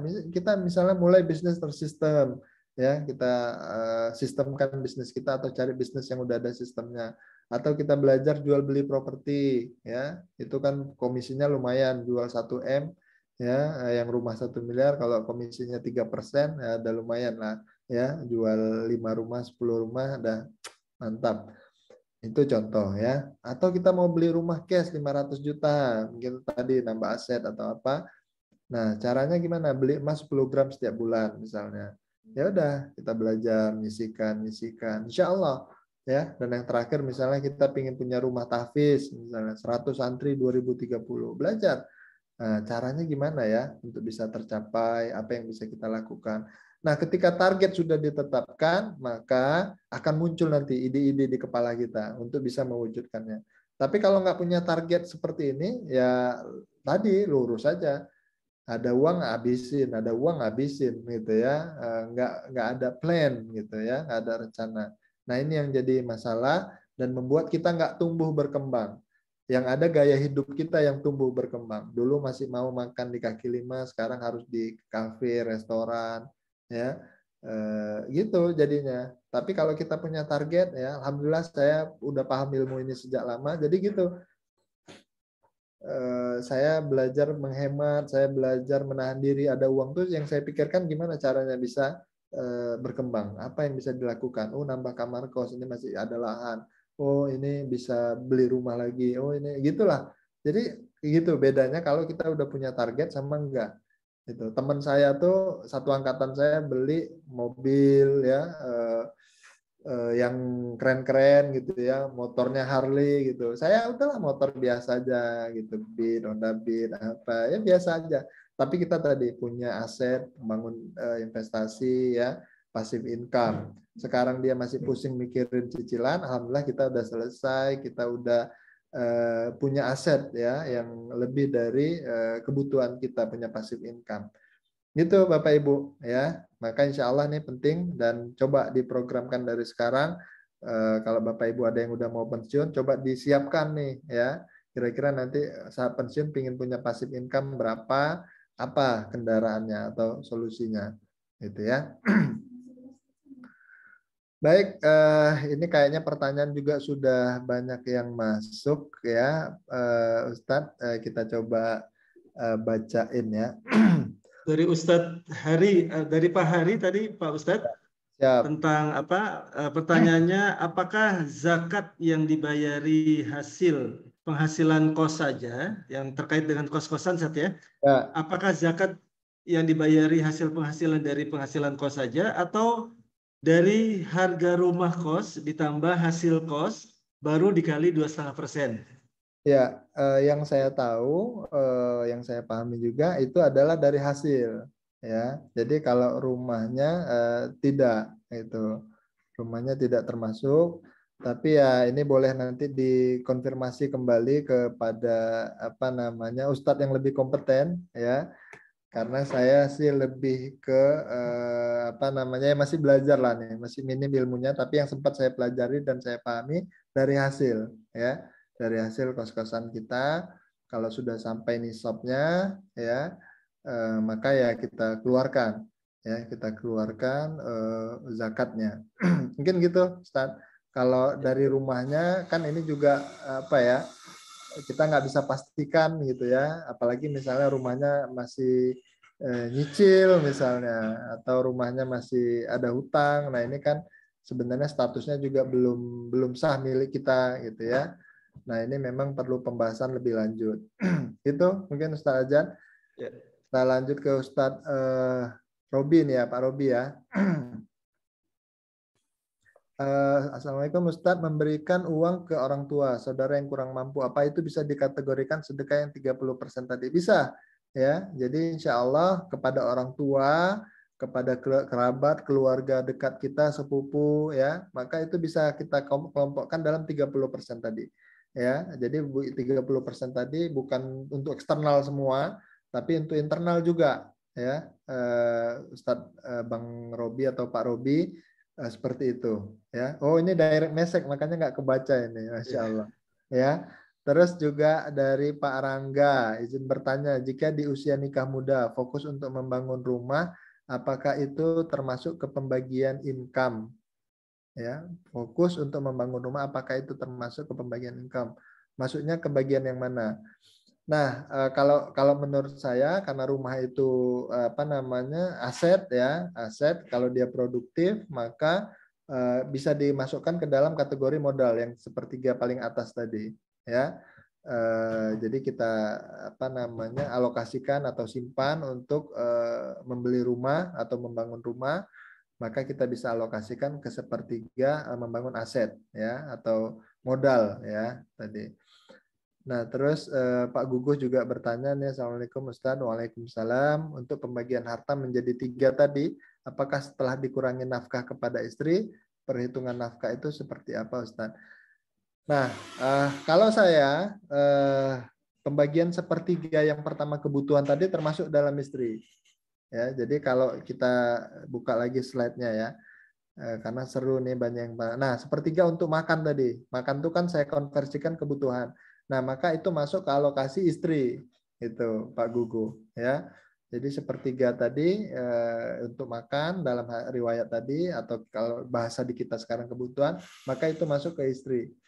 Itu ya. Jadi seperti itu. Kalau di saya sih pembagiannya, kelompokannya seperti itu ya. Baik, atau ada yang mau unmute atau raise hand, boleh juga mau bertanya langsung, atau kita lanjut dulu ya biar nanti lebih seru nih selesai materinya, karena masih ada beberapa slide lagi biar dapat semua insya Allah. Nah, Bapak Ibu sekalian, saya ingin sharing nih strategi pencapaian. Jadi tadi kita udah tetapin target. Nah, untuk mencapainya, dan ini juga penting nih sebenarnya untuk kita pahami jenis-jenis income nih sebenarnya ya. Nah, apa aja sih income? Kalau selama ini kita tahunya tuh active income sebenarnya. Apa itu active income? Active income adalah income yang kita dapat dengan peran aktif kita. Jadi kita kerja, dapat gaji, nah itu active income. Kita dokter, praktek, baru dapat bayaran, itu active income. Kita pengacara ada kasus baru dapat income, ya. Kita berkebun, kita cangkol, panen baru dapat income. Nah, itu active income. Kalau passive income adalah income yang kita dapat tanpa peran aktif kita. Contoh kayak saya tadi, kos-kosan saya di Batam, saya sekarang di Aceh hampir 2 tahun. Baru kemarin saya 2 minggu lalu tuh Lebaran, puasa pertama saya di sana. Itu baru setelah 2 tahun saya baru datang. Tapi ya tadi hampir 2 tahun ini income-nya terus dapat. Nah itu passive income. Jadi orangnya di mana, asetnya di mana, atau bisnisnya di mana, tapi dia terus dapat, itu namanya passive income. Jadi kita nggak perlu aktif lagi, nggak perlu ngecekin kos-kosan lagi, nggak perlu turun tangan langsung lagi, tapi kita dapat income itu namanya passive income. Income yang kita dapat tanpa peran aktif kita. Walaupun awal-awal saya masih aktif dulu waktu ngebangun atau mencari, itu masih aktif. Tapi setelah dia jadi, sistemnya bagus, aturannya mainnya mantap, ya, polanya udah jelas, maka dia jadi passive income. Nah, itu passive income. Yang kedua, Bapak Ibu, ada namanya massive income. Nah, ini juga jarang dibahas gitu ya, jarang kita dengar. Massive income itu adalah income besar yang mungkin kita dapatkan. Contohnya apa tadi? Kita ada project nih ya, dengan instansi mana atau perusahaan mana ya, deal 1 miliar atau ekspor impor ya. Nah, itu kan lumayan tuh, sekali dapat 1 miliar misalnya untungnya, kan income besar tuh, namanya massive income besar. Ya, kalau biasa kita dapat 10 juta, puluhan juta saja, tapi ketika kita punya bisnis yang berpotensi menghasilkan massive income, lumayan tuh, deal sekali bisa backup penghasilan kita setahun misalnya. Nah, itu contohnya. Dan ini juga harus belajar, ada ilmunya ya, bagaimana membangun massive income. Dan yang terakhir, Bapak Ibu, dalam strategi pencapaian kita adalah harus disiplin alokasi. Tadi udah paham tuh bagi 3 ya, udah paham target-target keuangan. Yang jadi masalah nggak disiplin kita. Udah paham membangun passive income, udah paham harus ada dana darurat, tapi kita disiplin nggak untuk menyiapkannya. Itu yang jadi persoalan sekarang, dan ini yang harus menjadi komitmen kita mulai sekarang, harus membagi setiap income sesuai dan disiplin ya. Saya termasuk orang yang agak susah ya membagi income gitu ya. Nah, maka solusinya apa? Saya tuh biasanya tadi fokusnya membangun aset, ya, membangun aset, nambah kamar, beli rumah lagi. Jadi ya bisa dibilang gitu. Itulah yang menjadi tabungan gitu ya. Jadi saya orangnya nggak suka nyimpan uang puluhan ratusan juta di rekening, itu nggak suka. Karena yang saya pahami, ilmu-ilmu yang saya dapat, orang-orang itu, orang-orang sukses itu, orang-orang kaya itu, kalau ada uang itu yang ada di kepalanya adalah berpikir gimana nih bisa terus berkembang, terus tumbuh optimal ya, maksimal gitu. Gitu Bapak Ibu ya. Nah, tapi semua itu perlu ilmu Bapak Ibu ya. Jangan asal investasi, jangan asal join bisnis, tahu-tahu bodong, tahu-tahu ilegal, nanti bisa rugi. Nah, ini juga makanya tadi perlu belajar, perlu ilmunya, perlu mentornya ya. Saya punya teman itu main batu bara 3 miliar selesai ya. Join bisnis lagi dia sama teman 1 miliar selesai gitu ya. Hilang gitu Bapak Ibu. Bayangin tuh kalau dia belajar, dia cari mentor, dia sungguh-sungguh ya investasi ilmunya, maka Masya Allah ya. Maaf sebentar ya, saya cari casan dulu nih, baterainya ada sekarat. Bisa untuk Masya Allah ya, peluang-peluang yang lain yang bisa didapatkan. Nah, kita lanjutkan agar berkah dan bertambah. Yang pertama kita sedekah, tadi udah jelas nih keutamaannya luar biasa, dan Allah janji menyuburkan sedekah dan menghancurkan riba ya. Jadi ya udahlah, kita kalau mau bisnis tuh atau mau mengembangkan harta biar berkah bertambah, udah fokusnya banyak sedekah aja. Kenapa kita harus kaya? Supaya sedekah saya lebih banyak. Itu aja ya. Kenapa kamu sibuk-sibuk bangun bisnis, bangun kos-kosan, bangun passive income, supaya sedekah lebih banyak. Supaya kalau saya meninggal, anak istri nggak terlantar, mereka udah punya passive income gitu ya. Nggak sibuk kerja, sekolahnya masih terus bisa jalan, gitu-gitu aja. Pokoknya niat baik aja, berbagi, bermanfaat. Nah, terus selanjutnya gimana? Investasi, berbisnis Bapak Ibu, supaya berkah bertambah itu. Ya. Jangan ini mohon maaf nih kalau ada yang masih deposito dan lain sebagainya itu kan jelas riba ya. Kita berikan uang terus mengharap imbal balik yang itu nggak tahu kita diputarnya di mana. Maka ya sebaiknya kita investasi, belajar bisnis, belajar mengelola, memanage usaha gitu ya. Cari tadi yang resikonya kecil, banyak pilihan usaha gitu ya. Atau cari orang yang amanah gitu ya, cari orang yang mana yang bisa mengelola uang kita.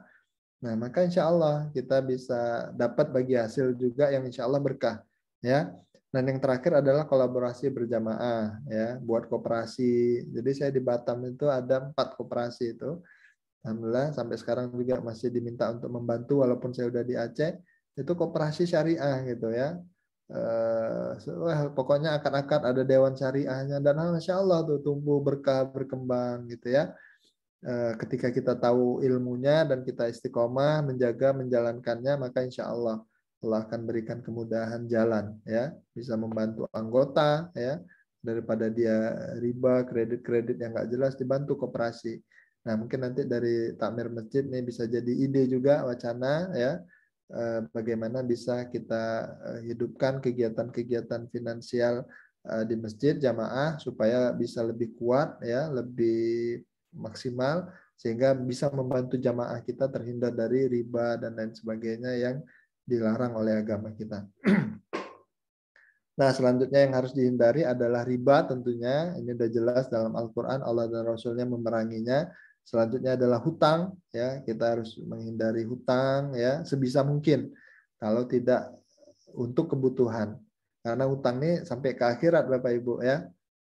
Dan mudah-mudahan saya doakan semua nih semua yang hadir ya secara virtual ini dan saudara-saudara kita yang lain kalau masih ada yang berutang Allah kasih rezeki yang luas berkah supaya bisa segera melunasi utang-utangnya dan semoga kita semua yang hadir juga saat meninggal nanti udah nggak ada lagi utang jadi indah ya hidup kita. Yang ketiga zolim, jangan sampai juga kita zolim ya, zolim kepada orang-orang yang bertransaksi dengan kita.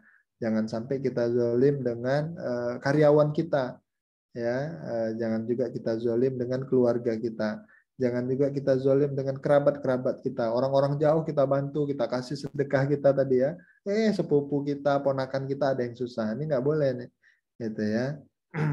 Yang terakhir adalah menimbun. Dalam Islam ini yang diperingatkan juga, sebagaimana sekarang nih kita lihat dan rasakan, ya terutama ibu-ibu, minyak goreng susah. Kenapa? Karena ada oknum-oknum yang menimbun. Ya, minyak-minyak itu mempermainkan harganya dan ini sangat dilarang dalam Islam. Jadi kita kalau punya bisnis nggak boleh tuh nimbun-nimbun stok berlebihan yang membuat harga jadi bergejolak ya dengan niat tujuan mendapatkan keuntungan sesaat misalnya. Nah, ini harus kita jaga dan kita berlindung kepada Allah agar dijauhkan nih dari keempat hal yang tidak baik ini. Nah, kita masuk ke sesi selanjutnya terkait dengan bisnis yang menarik ya, sesuai dengan flyer yang saya berikan nih. Jadi dalam kondisi pandemi saat ini ada beberapa bisnis yang akan tumbuh ya, akan tumbuh ya. Dan ada yang bertahan, ada juga yang tertekan atau kesulitan. Nah, kita fokus yang meningkat. Kenapa? Karena kita mau misalnya mau berbisnis ya. Nah, di sini ada 5 hal yang meningkat. Yang pertama kesehatan, karena COVID ini isunya adalah kesehatan, maka bisnis yang berkaitan kesehatan akan terus tumbuh, akan meningkat terus ya. Kenapa? Karena memang orang semua ingin sehat. Jadi jual herbal, bekam ya terkait dengan kesehatan, madu dan lain sebagainya itu akan meningkat ke depan juga, gitu ya. Karena orang semua ingin sehat. Yang kedua adalah teknologi informasi komunikasi ya, contohnya kayak Zoom di internet ya. Ini akan terus meningkat karena memang era digital saat ini demikian. Dan yang selanjutnya adalah produk kesehatan pribadi ya, self care ya, hand sanitizer gitu-gitulah. Nah, itu akan juga tumbuh meningkat, masker ya. Terus retail ya, orang belanja, namun ini juga harus dibarengi dengan digital, dengan online. Jangan sampai kita bisnisnya konvensional atau offline saja karena udah cukup banyak lah.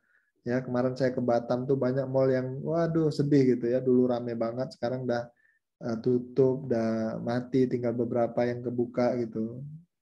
Dan yang terakhir adalah makanan. Ya, makanan karena ini kebutuhan pokok, maka insya Allah akan terus tumbuh bisnisnya. Kalau Bapak Ibu mau coba, ya nanti bisa. Nah, kita masuk ke slide selanjutnya, Bapak Ibu. Ya, kalau ada yang mau bertanya nanti boleh langsung di chat aja atau raise hand.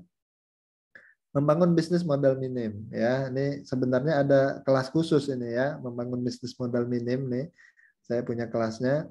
Jadi kita akan bedah dari apa memilihnya, memulainya, ya, menjalankannya sampai mengembangkannya.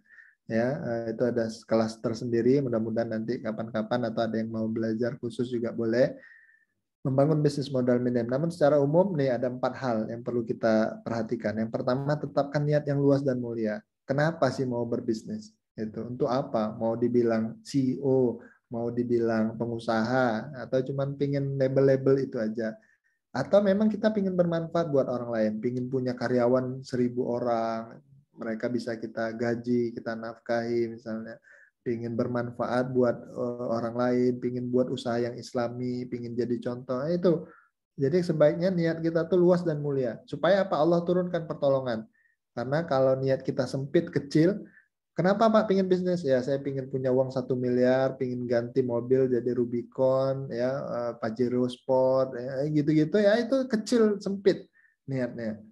Tapi kalau niat kita luas dan mulia, tadi saya ingin punya rumah tahfiz, Pak. Gimana saya punya rumah tahfiz kalau saya cuma makan dari gaji, income dari gaji. Jadi saya harus punya bisnis yang besar, Pak.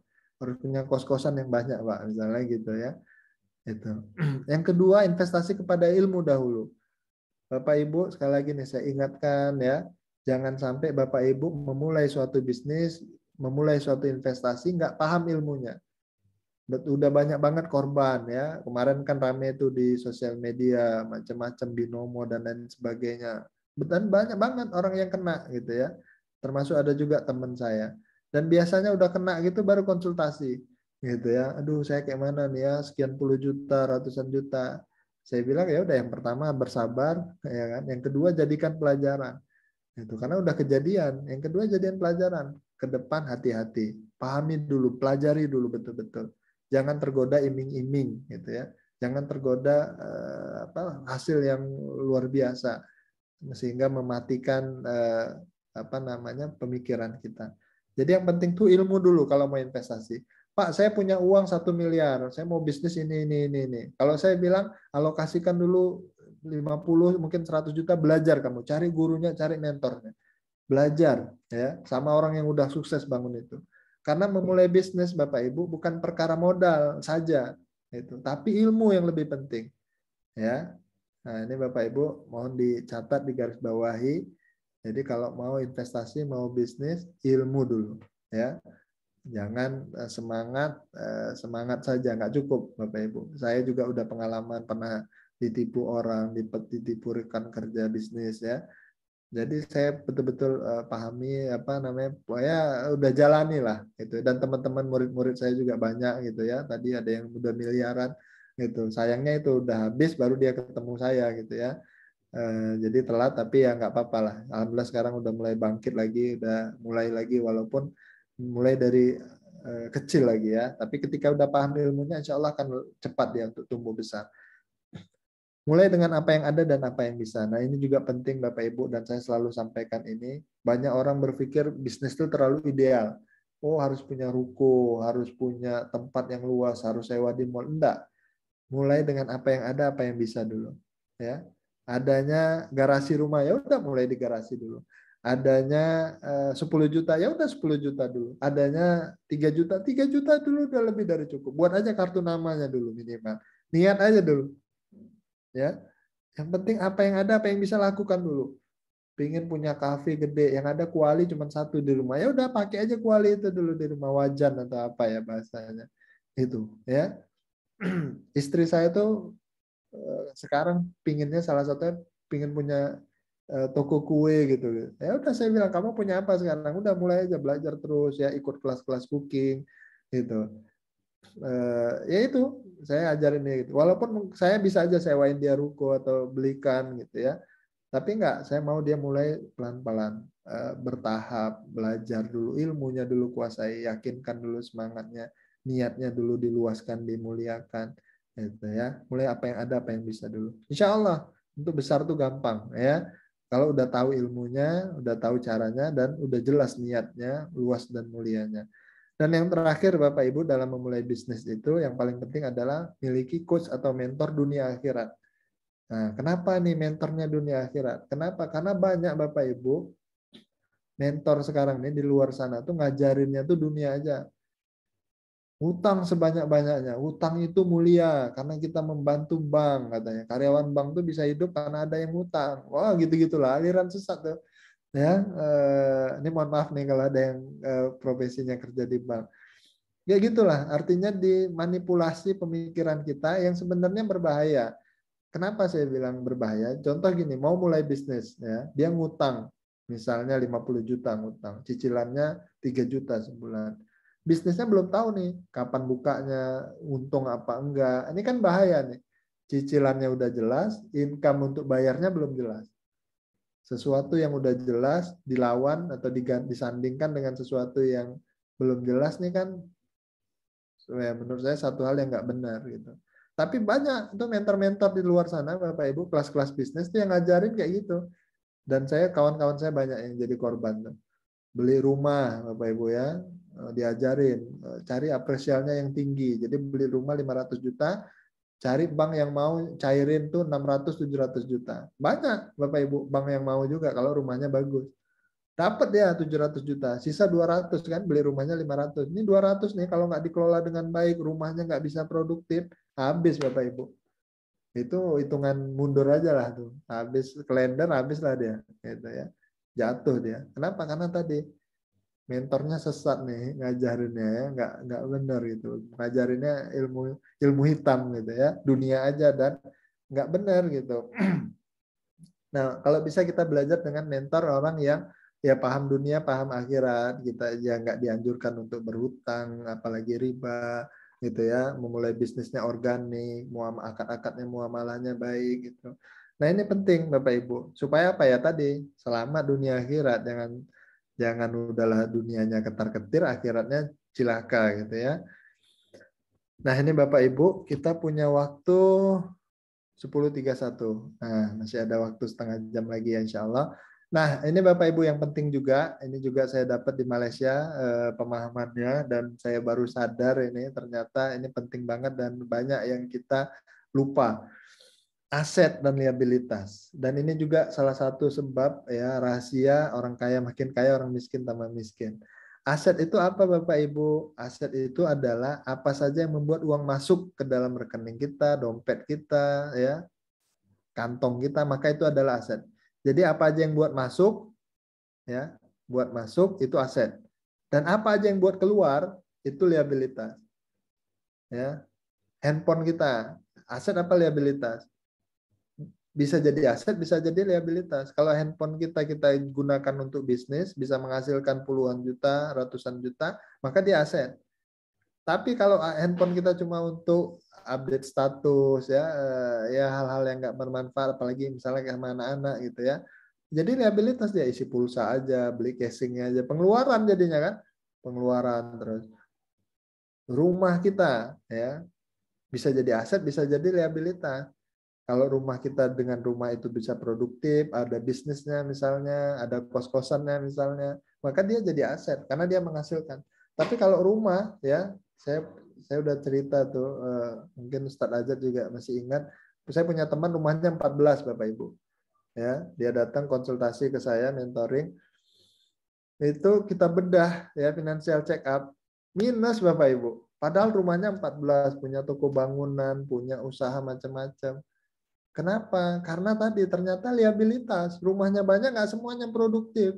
Ada yang kosong, lahannya kosong, apa enggak. Padahal tiap tahun dia bayar pajak, bayar listrik, air, gitu ya, bayar internet. Tapi nggak produktif. Jadinya liabilitas. Lebih banyak pengeluarannya dibanding pemasukannya. Gitu ya. Jadi aset adalah yang buat uang masuk, liabilitas buat uang keluar. Gitu. Nah ini lucu-lucuan sedikit lah. suami itu aset apa liabilitas? Nih ibu-ibu nih, coba jawab ibu-ibu. Suami itu aset apa liabilitas? Ada nggak ibu-ibu nih di Zoom kita nih? Ada banyak Ustadz. Nah, ibu-ibu, boleh Bu bantu jawab. Bapak-bapak itu, suami ibu, aset apa liabilitas? Aset. Masya Allah. Kok ibu itu suara ibu-ibu seperti itu? Bu Ayu nih ya, Bu Ayu aset. Ya, ya saya yakin sebagian nulisnya aset. Nah, istri gimana? Istri aset apa liabilitas? Liabilitas. Ya cepat ini ya. Pak siapa tadi itu yang komentar tuh? Bu Muluk Pak itu Pak. Kenapa? Namanya Ibu Muluk. Masya Allah. Ya, jadi kalau laki-laki ini kita bicara fitrahnya. Laki-laki fitrahnya tuh harus menjadi aset, harus menjadi orang atau sosok yang menghasilkan income, tulang punggung keluarga, gitu ya, menghasilkan. Nah, kalau istri fitrahnya tuh jadi liabilitas memang, ya, dia mengeluarkan, membelanjakan, gitu ya, menghabiskan, gitu. Jadi jangan kebalik-balik nih, gitu. Jangan pula istri jadi aset, ya, dia yang tulang rusuk jadi tulang punggung, atau sebaliknya, gitu, ya. Maka kalau ada istri yang bisa juga menghasilkan, dia produktif, wah itu harus lebih dijaga, ya, lebih dijaga, lebih diperhatikan. Terus ibu-ibu juga demikian, karena ibu-ibu paham bahwa suami itu adalah aset yang sangat berharga, aset dunia akhirat, ya, ridhonya bisa dapetin surga, income-nya bisa memenuhi kebutuhan kita, maka dijaga sebaik-baiknya, dilayani sepenuh hati, ya, dimuliakan, gitu. Kenapa? Karena dia aset nih, ya, aset yang luar biasa, ya. Jadi Bapak Ibu begitu, ini penting nih untuk kita pahami. Dan orang-orang kaya itu berpikirnya bagaimana membangun aset, bagaimana mengembangkan aset. Orang-orang miskin bagaimana memperbanyak liabilitas. THR belum cair, dia udah mikir nih mau beli apa, ya, mau ganti apa. Itu kalau orang-orang yang mindsetnya miskin, mindsetnya kekurangan, ya, dia akan mikirin ngabisin aja, ya, perbanyak liabilitas, maunya kredit aja, gitu ya, dikit-dikit kredit, padahal dia bisa beli cash, gitu ya. Nah, ini kalau orang-orang yang dekat dengan saya tuh biasa saya ingetin, ya. Kenapa? Karena kredit ini membuat kita ya tadi cenderung untuk berbelanja melebihi kemampuan kita sebenarnya. Itu, ya. Nah, itu Bapak Ibu. Ini penting ilmu aset liabilitas, tolong diingat, dipahami dan disampaikan nanti ke teman-temannya, keluarganya supaya jangan sampai dalam hidup kita ya memperbanyak liabilitas. Akhirnya seumur hidup kita ngutang, seumur hidup kita nyicil. Itu. Tapi fokuslah memperbanyak aset. Ada rezeki bangun aset, ada rezeki bangun berinvestasi gitu ya. Mengembangkan terus. Nah, realitanya Bapak Ibu kayak gambar di atas, plan ya, target kita lurus lempeng, oh kayak gini nanti alokasi, punya dana darurat ya. Tapi realitanya Bapak Ibu kayak di bawah nih nanti, banyak godaannya ya. Ini sebenarnya harusnya kelas saya ini diikuti pasangan suami istri, lebih afdol gitu ya. Supaya apa, mindsetnya sama nih, tadi termasuk aset, liabilitas ya.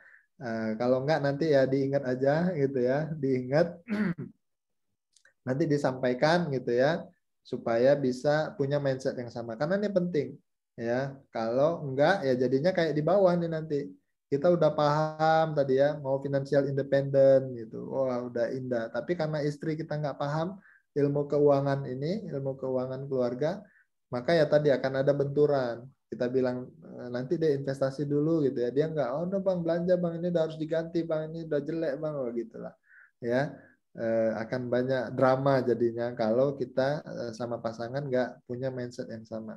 Si pemikir akan terus berpikir, ya, dia mikir aja ya, aduh kayak mana ya, aduh kayak mana gitu ya. Tapi si pengambil keputusan akan terus mendapatkan hasil. Jadi dalam hidup ini jangan sampai kita mikirin aja ya, gimana ya, gimana, tapi nggak mau action, ya. Tadi saya bilang kalau mau bisnis harus belajar bisnis, belajar investasi, ya membangun passive income, belajar. Nah, kalau nggak kita mau belajar ya udah kita mikir aja, enak ya kalau punya passive income 20 juta, 50 juta, punya kos-kosan 50 pintu misalnya. Enak ya, tapi ya tadi nggak mau belajar, nggak mau cari guru, nggak mau cari mentor, akhirnya ya udahlah tinggal pikiran aja. Maka alokasi Bapak Ibu. Dan saya sampaikan ini sebenarnya sekarang nih pada saat yang bersamaan saya ada 2 kelas nih, ya ada 2 kelas. Ya udah karena udah janji dan jadwalnya ternyata bentrok juga, ya udah saya sharing dengan Bapak Ibu. Tapi saat yang bersamaan nih saya ada 2 Zoom lagi belajar gitu ya. Gitulah semangat saya Bapak Ibu untuk mencari ilmu, ya. Tidak pernah takut, tidak pernah ragu untuk belajar. Karena saya yakin apa yang saya isi di kepala dan hati kita itu akan bermanfaat, berbuah ya untuk saya dan untuk siapapun yang bisa saya bagi. Tapi kalau kita cuma fokusnya tadi ganti handphone, ganti gadget, ganti kendaraan, ya udah cuma gitu-gitu aja lah. Dan mati nanti, masya Allah, nauzubillah gitu ya. Jadi kalau kita terus belajar, kita bisa punya ilmu yang baik, bermanfaat, insya Allah banyak kebaikan yang akan kita dapatkan, kita peroleh dan kita sebarkan, ya. Dan yang selanjutnya, ini Bapak Ibu perlu juga kita hafalkan doa memohon kecukupan kepada Allah dengan yang halal. Bismillahirrahmanirrahim. Allahumma kfini bihalalika an haramika wa aghnini bifadlika aman siwa. Artinya, ya Allah cukupkan aku dengan yang halal dan jauhkan aku dari yang haram. Dan cukupkanlah aku dengan karuniamu dari bergantung selainmu. Ini cakep nih doanya. Jadi kita minta sama Allah tuh cukupkan dengan yang halal aja, ya, dan jauhkan kita dari yang haram, ya, nggak tergoda kita dengan investasi yang nggak jelas halalnya, syariahnya, ya, yang jelas, apalagi yang jelas haramnya. Dan cukupkanlah aku dengan karuniamu dan bergantung selain darimu. Jadi kita yakin sama karunia Allah aja, ya. Jadi Bapak Ibu, ini saya cerita juga sedikit, mudah-mudahan bisa termotivasi. Saya bisnis kos-kosan. Dulu awal-awal saya nggak paham bagaimana modal selain bank. Jadi sempat lah dulu ya transaksi dengan bank, alhamdulillah bank syariah. Namun belakangan saya belajar ya, terus saya juga punya kelas, ada alumni. Akhirnya sebagian tuh alumni jadi investor saya. Akhirnya saya buka peluang, ya udah. Jadi kebetulan alumni saya ada beberapa juga dari luar negeri, ada yang di Eropa, ada yang di Australia, ada yang di Malaysia. Mereka udah belajar ternak kos-kosan gitu ya. Tapi kan nggak mungkin buat kos-kosan di Eropa sana, nggak kebeli gitu ya, kayak mahal banget. Nah, jadi akhirnya apa? Ya udah mereka invest, kita bareng-bareng beli gitu ya. Nanti bagi hasil gitu. Atau ya mereka invest di kosan saya. Jadi saya punya kosan, ya udah kita bagi hasil. Jadi gitu.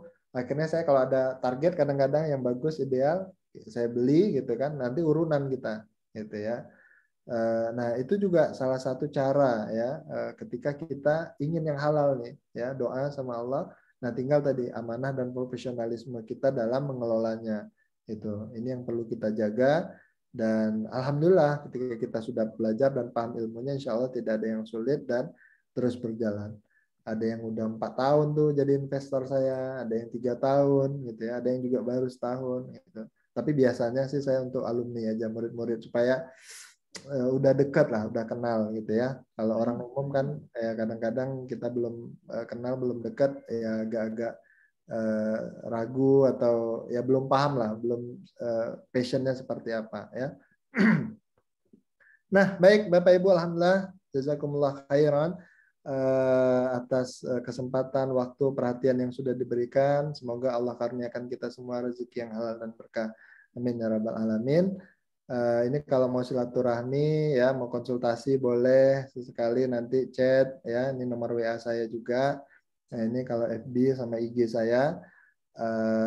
Boleh sesekali nanti di inbox, Pak, saya dulu yang ikut kelas Bapak di Zoom gitu ya, Ramadan. Insya Allah nanti kalau ada yang mau ditanyakan lebih lanjut boleh japri untuk kita jaga silaturahmi di antara kita. Atau mau ada yang mau belajar, nanti kalau ada kelas saya lanjutan nanti bisa diinfokan. Tapi memang jujur aja kelas saya tuh nggak jadi apa ya, sumber income saya. Jadi saya bukanya kapan saya mau dan kapan sempat aja gitu. Jadi memang nggak terjadwal rutin lah. Jadi kadang 3 bulan sekali, kadang 6 bulan sekali, suka-suka lah. Dan ya tergantung tadi kondisi juga kegiatan gitu ya. Karena aktivitas juga saya kan masih aktif bekerja sekarang, jadi ya cukup padat juga waktunya. Mungkin itu Bapak Ibu sekalian, untuk materi kita sudah cukup. kalau ada yang mau ditanyakan silakan. Mungkin Ustadz, Bapak Ibu ada yang mau disampaikan silakan. Baik, kita masih ada waktu Ustadz ya, sekitar 15 menit lagi mungkin Ustadz. Ya, boleh. Silakan, silakan bagi Bapak Ibu sekalian, mungkin ada yang ingin bertanya apakah melalui chatroom, apakah langsung japri ke Ustadz atau juga raise hand atau bertanya langsung juga kami persilahkan. Siap. Kalau bisa ada yang live nih biar seru ya. Ya Ustaz, Assalamualaikum warahmatullahi wabarakatuh. Waalaikumsalam warahmatullahi wabarakatuh. Ya Ustaz, ini ada beberapa, kalau kita diskusi dengan mindset itu kan, hidup itu kan pilihan memang Ustaz ya. Dan kita umur ini kan kita nggak tahu. Ya. Jadi pilihannya itu kita menikmati dulu, atau daripada nanti kita investasi kita nggak tahu umur kita, keduluan umur, jadi kita nggak bisa nikmatin apa-apa atas usaha kita. Itu gimana Ustaz? Ya, jadi kalau saya sih punya prinsip Pak, yang penting tuh tadi yang menentukan tuh niat kita, ya Pak Muluk. Jadi niat kita, kayak saya nih ya, contohin saya aja karena saya nggak tahu orang seperti apa. Saya tuh kenapa akhirnya bisnisnya kos-kosan. Dulu sederhananya pikiran saya tuh gini, kalau saya nggak mau kerja lagi, dulu saya sederhananya pinginnya 30 pintu. Jadi satu hari satu pintu saya gedor gitu kan, misalnya uang kosnya udahlah aman lah saya 30 hari. Jadi saya nggak kerja pun insya Allah saya punya income harian. Dulu kepikirannya sederhana gitu. Itu satu. Yang kedua, saya pingin punya jumlah rumah kos tuh sejumlah anak saya gitu. Jadi kalau saya misalnya duluan meninggal gitu ya, anak-anak istri itu udah punya mesin uangnya lah. Ya, jadi ya istri saya misalnya rumah kos yang ini, anak saya yang pertama rumah yang ini, kosan yang ini gitu. Jadi mereka sekolahnya tercover, kebutuhannya tercover, harapan saya gitu. Jadi karena pernah saya baca juga, jangan sampai kita meninggalkan generasi atau keturunan yang lemah gitu, yang lemah finansialnya, lemah keilmuannya, lemah agamanya gitu ya, susah dia hidupnya gitu ya. Jadi ya udah gitu. Itu salah satu yang dulu awal-awal saya kebayangnya gitu ya. Di samping saya memang pingin bermanfaat buat orang lain gitu ya. Kalau ada orang susah ya udah kita kasih separuh harga misalnya di kosan, dia ada masalah atau lagi berhenti kerja kita kasih kompensasi, bisa nampung orang banyak gitu ya. Gitu. Jadi kalau saya bilang sama istri, kalau saya sih punya keyakinan saya investasi nanam dulu gitu, panennya nanti gitu. Ya syukur-syukur kita berharap diberikan umur panjang, berbaik sangka kepada Allah sehingga kita juga bisa mendapatkan hasil dari apa yang kita investasikan atau yang kita tanam. Gitu ya. Ya tapi kalaupun takdir Allah misalnya pendek umurnya belum sempat menikmati, ya udah berarti rezekinya ya segitu gitu ya kan. Ya sederhananya kalau kita mau berpikir ya seperti itu atau positive thinkingnya ya. Tapi insya Allah niat baik kita akan jadi catatan amal, akan jadi kebaikan dan akan kita panen nanti hasilnya walaupun mungkin nggak kita rasa di dunia ya. Gitu Pak. Jadi contoh lagi misalnya kayak saya ya sama teman-teman tuh alumni saya ajarin biasanya kalian harus punya niat yang luas dan mulia. Pingin punya kosan berapa saya bilang. Misalnya ada yang pingin 5, pingin punya 10 misalnya. Oke, boleh nggak setiap tercapai target kalian itu kalian siapkan satu rumah tahfiz atau satu rumah yatim atau satu rumah jompo saya bilang. Jadi kayak saya tuh pinginnya atau targetnya tuh 10 rumah kos, satu rumah tahfiz. 10 rumah kos, satu rumah tahfiz. Dan ini jadi motivasi juga buat saya. Gitu. Supaya cepat dapat 10 dan alhamdulillah udah dapat, akhirnya jadi itu satu rumah tahfiz gitu, Pak. Jadi jadi motivasi dan saya yakin ketika niat kita baik, mulia, Allah akan turunkan pertolongan tuh, kasih kemudahan, ya, dapat investor, dapat rumah murah di bawah harga pasar dan lain sebagainya, dikasih keberkahan ilmunya gitu. Kenapa? Karena niat kita baik gitu ya. Orang pingin punya rumah tahfiz kok, punya rumah yang 24 jam orang membaca Al-Qur'an anak-anak gitu ya. Masya Allah. Jadi gitu spiritnya tuh bukan cuma kita mau gaya-gayaan atau apa, tapi pingin ada sisi sosialnya Pak. Dan mudah-mudahan tadi itu juga menjadi investasi kita lah untuk akhirat kita gitu. Karena dunia ini mau dinikmatin juga apalah gitu kan Pak, makan ya cuman segenggamnya, sesuapnya gitu kan, udah lewat dari kerongkongan udah nggak ada lagi rasa, rumah atau apa ya terbatas gitu, pakaian juga kita punya berapa, nggak mungkin kita pakai semua baju kan, kepanasan kita tentunya. Jadi makanya tadi pola hidup sederhana itu juga penting Pak untuk kita latih, biasakan supaya kita tadi tidak terlena gitu ya dengan kemudahan kelapangan yang Allah berikan. Mungkin itu sih tanggapannya. Mohon maaf nih kalau agak kepanjangan. Baik. Terima kasih Pak Ustadz. Selanjutnya dari ini Pak Dwi atau Ibu Dwi nih yang sudah raise hand. Ada raise hand.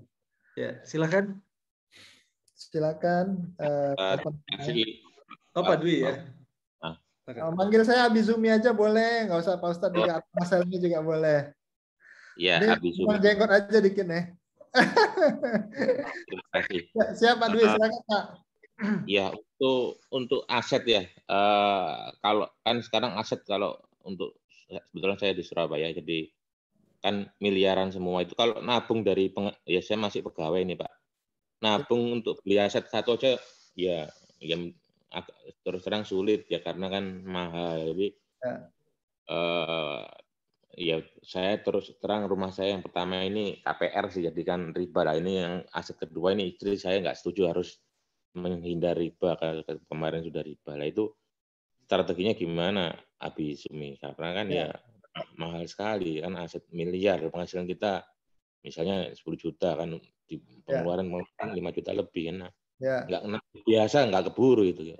Gimana Pak Abi? Terima kasih. Baik Pak Dwi, makasih nih pertanyaannya. Jadi sebenarnya banyak cara untuk kita membangun atau memiliki aset.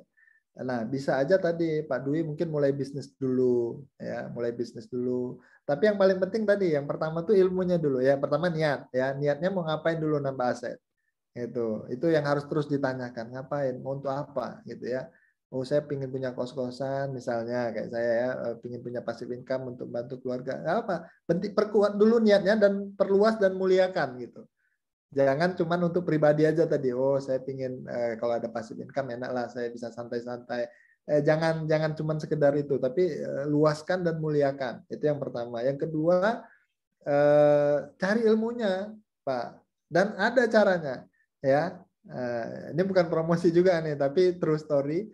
Kosan saya pertama saya beli itu modal saya cuma 1 juta. Nah, cuma waktu itu saya belum paham, belum mantep banget lah ilmunya. Jadi waktu itu nih saya cerita sedikit. Jadi saya beli rumah waktu itu harganya 150 juta di Batam, tapi udah lama nih memang.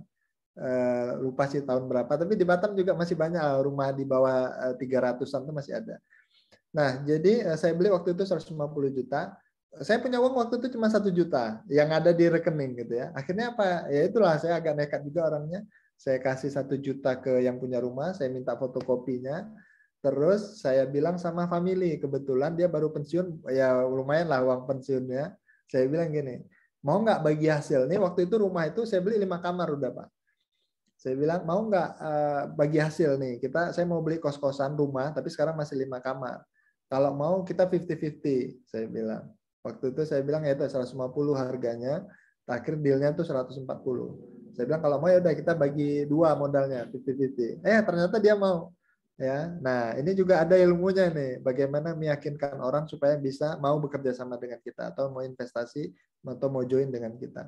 Nah akhirnya dia invest separuh. Nah separuhnya waktu itu saya ajuin ke bank, gitu ya, ke Bank Syariah Mandiri waktu itu sebelum masih jauh lah, belum ada BSI gitu ya, BSM. Alhamdulillah dibantu 90 juta. Nah itu contohnya Pak ya. Jadi saya modal 1 juta tuh kosan pertama saya tuh malah modal 1 juta saya bisa beli punya, dan sekarang di rumah itu ada 11 kamar, 3 kios. Yang itu passive income-nya lumayan lah, di atas 5 juta sekarang sebulan. Modalnya cuma 1 juta. Nah, itulah kenapa saya bilang perlu ilmunya, Pak. Ya, perlu ilmunya, perlu belajar, perlu. Nah, kalau sekarang saya bahkan ya tadi udah nyaris nggak perlu lagi sama bank. Kenapa? Karena alumni saya udah banyak, terus ya orang-orang yang mau join dengan saya itu juga cukup banyak gitu ya. Jadi saya tinggal saya share aja gitu. Saya mau invest ini misalnya. Nanti polanya bagi hasilnya segini, proyeksinya sekian. Kalau mau ya udah kita join. Ya udah alhamdulillah insya Allah bisa kebeli. Gitu Pak, tapi itu membangun itu juga butuh waktu lah ya, butuh waktu, personal branding ya, panjang lagi nih pembahasannya kalau mau kita kupas. Mas khusus Ustaz ya. Ya, tapi insya Allah. Allah ya tadi Ya. kuncinya adalah ada ilmunya dan Bapak bisa mulai dengan apa yang ada, apa yang bisa dulu. Belajar dulu misalnya atau mulai bisnis dulu dikit-dikit, cari yang keuntungannya lebih gede, alokasikan, sisihkan. Tadi ingat rumusnya bagi 3 gitu ya. Insya Allah gitu. Nanti ketemu tuh jalannya insya Allah. Apalagi kalau niat kita baik, mulia, Allah akan mudahkan, kasih pertolongan insya Allah. Baik, ada satu pertanyaan lagi Ustadz tadi dari Pak Asep ya. Mungkin pertanyaan terakhir nih mungkin Ustadz ya. Ya. Dari Pak Asep, silakan Pak Asep. Baik, terima kasih Ustadz. Assalamualaikum warahmatullahi wabarakatuh. Waalaikumsalam warahmatullahi wabarakatuh. Nyambung yang disampaikan Pak Dwi tadi sebenarnya ya. Kadang kita berpikir untuk memulai sesuatu yang menjadi awal biasanya adalah modal. Tadi Ustadz menyampaikan ilmu harus jadi nomor 1 sebenarnya ya. Tapi kalau tanpa modal biasanya kita sulit bergerak. Kemudian kita mencoba nih ya, mencoba ngumpulin gitu kan. Nah, pada masa-masa itu kan tentunya nilai investasi atau modal yang akan dikeluarkan dengan usaha yang sama itu makin tinggi gitu Ustaz. Itu yang akhirnya yang jadi rencana terus itu tadi Ustaz. Jadi rencana terus akhirnya nggak jadi gitu. Itu yang pertama. Yang kedua, sinergi suami istri ini kan jadi hal yang penting gitu ya untuk membuat sebuah planning finansial ke depannya. Itu tipsnya gimana Ustaz? Ustaz. Assalamualaikum warahmatullahi wabarakatuh. Waalaikumsalam warahmatullahi wabarakatuh. Ya, jadi tadi ya tetap kembali yang penting ilmunya dulu, belajar dulu, dan belajar nggak harus juga sama saya, banyak guru-guru yang lain, tapi yang kuncinya adalah yang paling penting mentornya jangan mentor yang menyesatkan, ya, yang tadi ngajarin perbanyak utang, ngajarin yang nggak kenal syariah lah, itu. Karena kalau udah kayak gitu dan kita percaya sama dia, udah tinggal hitung mundur aja tuh gagalnya, rusaknya dan hancurnya kita. Itu. Maka hati-hati gitu ya. Tapi banyak banget lah sekarang ya. Saya pun juga terus belajar nih. Tadi saya bilang nih ada 2 Zoom nih di kiri kanan saya yang saya terus belajar gitu ya. Dan jangan pernah takut belajar. Saya pernah belajar ini untuk motivasi Bapak Ibu, pernah belajar ke Bandung tuh sama anak usia 28 tahun, punya 7 perusahaan, satu usahanya tuh minimal 1 miliar sebulan. 28 tahun. Masih muda. Sedekahnya tuh yang pernah terrecord itu sebulan tuh 3 miliar. Itu. Ya karena dia punya income 7 miliar ya, gampang aja dia sedekah 3 miliar kan gitu. Nah, saya belajar tuh. Bapak Ibu tahu nggak belajarnya berapa? 6 juta Bapak Ibu. 6,5 juta. Saya ke Bandung tuh belajar, belum tiket pesawat, belum penginapan, belum bayar tadi tuh 6 juta. Pakai uang sendiri, ya. Nah, begitulah kita mencari ilmu, berusaha gitu ya. Saya ke Malaysia 5.000 ringgit Bapak Ibu, ya, ke Singapura gitu. Intinya kejar. Kenapa? Karena memang ya tadi kalau kita isi leher ke atas ini, masya Allah nih kebaikan keberkahannya. Niat kita untuk diri kita, keluarga kita, dan masyarakat kita, umat kita gitu ya. Nah maka ini penting dan saya harapkan ini jadi darah kita itu untuk terus semangat belajar, dan saya apresiasi ini untuk takmir masjid bisa menginisiasi pertemuan acara-acara seperti ini, luar biasa, dan ini perlu kita tularkan dan terus tingkatkan. Nah, jadi tadi ilmunya penting ya. Banyak cara sebenarnya untuk kita bisa tadi ya. Misalnya tadi kita syirkah misalnya bagi hasil, urunan aja. Bapak atau keluarga deh paling gampang. Kalau kita takut dengan pihak luar ya, keluarga aja, adik, kakak, abang ya. Misalnya nggak usah lah kita bicara rumah mungkin ketinggian, kita mau beli motor aja. Daripada adik kita riba, dia kredit ke IFIF, Adira, dan lain sebagainya. Udah urunan aja kakak adik beradik. Berapa orang? 10 orang misalnya. Atau sama sepupu sekalian. Kita sumbang aja. Ada yang 3 juta, ada yang 5 juta. Ya udah dapat tuh beli cash. Dia lebih hemat, nggak payah nyicil bunga, riba, terhindar dari riba. Nah dia kembalikan nanti sesuai komitmen. Sesuai kemampuan. Ya 1 juta kah, siapa dulu yang perlu diduluankan. Misalnya gitu-gitu lah. Nah itu contoh-contoh kasus yang sederhana dan bisa kita lakukan sebenarnya.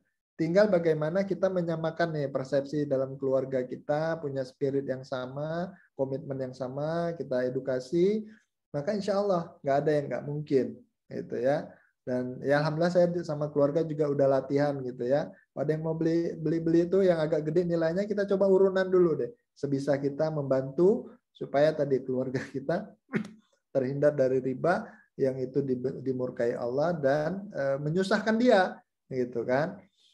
Nah, termasuk properti tadi juga gitu. Kalau kita mau bicara properti ya ya tadi kalau kita udah dikenal baik, profesional, kompeten gitu ya. Banyak Pak yang akan mau join bisnis dengan kita. Saya pernah datang orang tuh dari Surabaya kebetulan, murid saya memang datang bawa uang 150 juta. Pak Helmi ini saya punya uang 150 juta, dia habis ketipu 400 juta.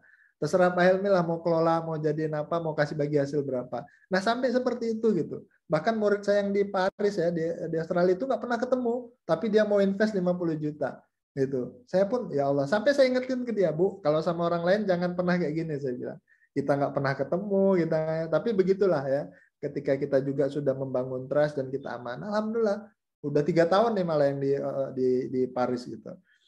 Nah kayak gitu Pak, nggak ada isu sebenarnya modal kalau kita ada 2 syaratnya kalau mau dibantu investor. Yang pertama bisa dipercaya, yang kedua punya kemampuan. Orang disebut nama kita, orang ingatnya apa nih? Habizumi, orang ingatnya apa? Gitu ya. Kalau orang ingatnya baik-baik ya investor, oh beliau profesional, pengusaha kos-kosan bagus ini kreditnya, orang akan mau muncul trustnya. Tapi ketika disebut nama kita, oh dia bayar susah, nggak tepat waktu gitu ya, muamalahnya nggak baik ya, sholatnya nggak jelas, orang kan akan takut ya. Ah ini tenggelam lah nih. Walaupun kita kasih bagi hasil mungkin yang besar, orang nggak mau percaya. Yang kedua kemampuan Bapak Ibu, ya. Kita dinilai mampu. Saya udah punya kos-kosan puluhan, ya. Orang mau percaya, Pak Helmi, ya nggak mungkin lah dia mau mengorbankan nama baiknya untuk misalnya menipu orang cuma 10 juta, 5 juta, misalnya seperti itu. Nah ini, tapi kan saya memprosesnya juga butuh waktu, gitu ya. Butuh waktu, butuh proses, gitu. Butuh ilmu juga tentunya. Jadi itu sih Pak, apa namanya? Prosesnya, tapi insya Allah ada jalannya, gitu ya, ada jalannya. Yang penting kita mau berproses, mau belajar. Tadi yang kedua pertanyaannya terkait apa tadi ya, Ustaz ya? Dengan istri, Ustaz. Apa namanya? Ya. Nah ini penting. Kenapa? Karena kita ini suami istri kayak sayap, Bapak Ibu. Kayak sayap. Jadi kalau kita ngembang gitu ya, cari peluang, mau bisnis investasi, tapi istri kita pasif diam aja, bahkan menghambat gitu ya, jangan kemana-mana. Maka ya ini nggak akan optimal gitu.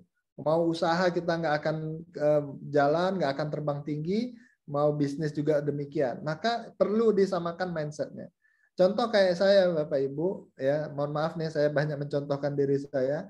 Saya awal-awal dengan istri dari masih baru menikah tuh saya bilang sama istri waktu saya baru merintis usaha kos-kosan, Dek kita sekarang masanya menanam, gitu. Masanya menanam. Namanya nanam gimana ya, capek, nggak enak gitu, nggak ada hasilnya, belum berhasil. Namanya nanam. Ya nanam ya tadi lah harus ke kebun sering, harus berusaha gitu ya. Tapi belum ada hasilnya, harus berhemat gitu. Nanti insya Allah kita akan ada fasenya memanen, saya bilang. Nah, memanen itu gimana ya? Tadi lah kos-kosan sudah menghasilkan passive income, ya sudah lebih dari kebutuhan, sudah bisa gitulah Pak. Ya, jadi kita perlu samakan mindset dulu, gitu. Dan alhamdulillah istri saya pahamnya dia sami'na wa ta'na aja lah gitu ya. Dan saya kasih kata kunci sama istri saya gini nih untuk bapak-bapak bagus nih. Pokoknya bisnis apapun yang mau saya jalankan, jatah kamu nggak terganggu. Nah, itu yang penting tuh. Karena biasanya Ustaz dia akan merasa terancam atau keberatan kalau jatah dia akhirnya tergerus gitu atau berkurang. Nah, jadi kita sampaikan aja seperti tadi, Adek, abang mau investasi, mau belajar bisnis atau mau apapun lah yang positif tadi, yang penting jatahnya tidak terganggu, maka doakan aja ya. Dan boleh tadi mau ditambahkan yang seperti saya bilang nih, kita mau coba berproses, mau menanam misalnya. Yang penting dia paham apa niat kita, tujuan kita. Maka insya Allah dia akan mendukung kita, mendoakan kita, dan itu akan menjadi awal juga buat kita sama-sama tumbuh bergerak gitu Pak. Jangan Bapak punya ide bisnis, Bapak peram sendiri, Bapak pikirkan sendiri dan eksekusi sendiri tanpa melibatkan istri. Itu ya. Tapi ajalah diskusi ya, sharing. Misalnya abang misalnya 10 tahun lagi di masa kerja misalnya, ini kita belum punya usaha lain misalnya apa gitulah, ditukar pikiran apa ya kira-kira yang bisa menghasilkan income setelah abang misalnya berhenti bekerja misalnya. Nah, dia kan akan, oh iya benar juga Pak, ya, anak-anak kita ada yang masih kecil misalnya. Nah gitu Pak, bahkan bisa jadi dia yang mendukung kita. Gitu ya. Udahlah Bang, pakai aja dulu emasnya nih, nggak apa untuk beli rumah. Wah, itu kan Masya Allah tuh. Mungkin gitu Ustaz. Masya Baik, Allah. baik, Masya Allah ya Bapak Ibu sekalian. Kita hari ini begitu banyak mendapatkan sharing ilmu, sharing pengalaman tentang bagaimana kita mengelola finansial keluarga dan juga bagaimana kita mencoba untuk berniat untuk mengelola sebuah bisnis ya untuk masa depan kita. Baik, hanya waktu juga sebetulnya Ustadz yang memisahkan yang harus membuat kita terpisah hari ini. Kalau waktunya masih ada ya, karena di Kaltim ini sudah masuk waktu mendekati waktu zuhur, ya. Maka mudah-mudahan saya berharap ini Ustadz, mudah-mudahan dalam kesempatan berikutnya kalau tadi Ustadz punya membuka juga kelas-kelas khusus dengan tema-tema khusus, maka insya Allah kami punya niat nanti untuk mengorganize juga. Kita bisa sinergi juga untuk membuka kelas-kelas khusus itu di wilayah Sangatta ini Ustadz ya. Insya Allah bersedia mungkin Ustadz ya? Insya Allah, insya Allah. Baik. Baik Bapak Ibu sekalian, setidaknya ada 4 hal yang bisa kita simpulkan. Pertama adalah yang paling penting baik itu dalam mengelola sebuah bisnis ya Ustadz ya. Pertama adalah menetapkan niat mulia ya. Yang pertama adalah bagaimana kita memperluas niat kita tidak hanya untuk kepentingan kita saja, tetapi juga bisa untuk kepentingan keluarga, untuk kepentingan umat juga ya. Dan juga di samping itu juga memuliakan niat. Niat juga harus kita muliakan juga untuk sesuatu kebaikan atau kemuliaan. Dan yang kedua adalah jangan lupa pentingnya kita menetapkan target, ya apa yang mau kita capai, apa yang ingin kita lakukan sebetulnya. Kemudian berikutnya adalah yang ketiga adalah belajar ilmunya. Nah ini satu hal yang penting. Insya Allah mudah-mudahan ke depan nanti kami akan mengorganize untuk kelas-kelas khusus bersama Ustadz Abu Zumi ya, Insya Allah. Kemudian yang keempat adalah bagaimana kita menjalin sinergi, baik itu sinergi dengan pasangan ya Ustadz ya, dan juga sinergi dengan rekan, dengan ikhwan kita gitu ya, yang sehingga nanti akhirnya sesuatu yang mungkin tidak mungkin kita lakukan sendiri, tetapi karena kita sinergi, ada sponsor, ada rekan yang juga bersedia invest dan sebagainya, bisa menjadi sesuatu yang tidak diwujudkan tadi Pak Muluk, insya Allah bisa kita wujudkan. Baiklah, Bapak Ibu sekalian, alhamdulillahirabbil alamin, kita bersyukur hari ini kita mendapatkan ilmu, pelajaran, pengalaman dari Ustadz Abu Zumi.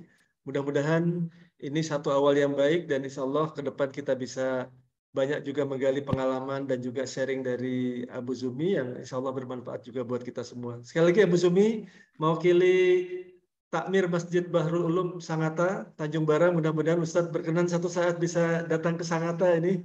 Amin, insya Allah. Amin, insya Allah.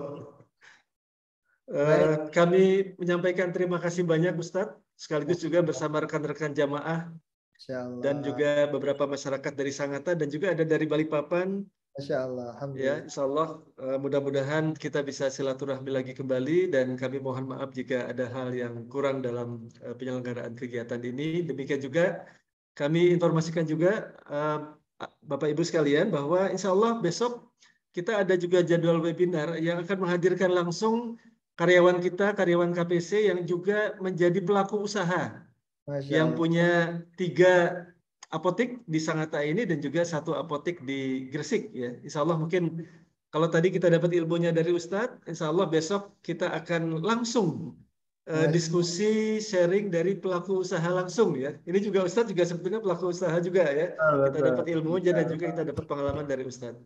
Baik, sekali lagi Ustadz, terima kasih banyak Ustadz atas sharingnya, mudah-mudahan bermanfaat. Kami doakan Ustadz selalu sehat, bisnisnya, usahanya selalu lancar, barokah Ustadz ya. Sehingga Ustadz juga bisa banyak punya kesempatan juga untuk sharing kepada umat Ustadz.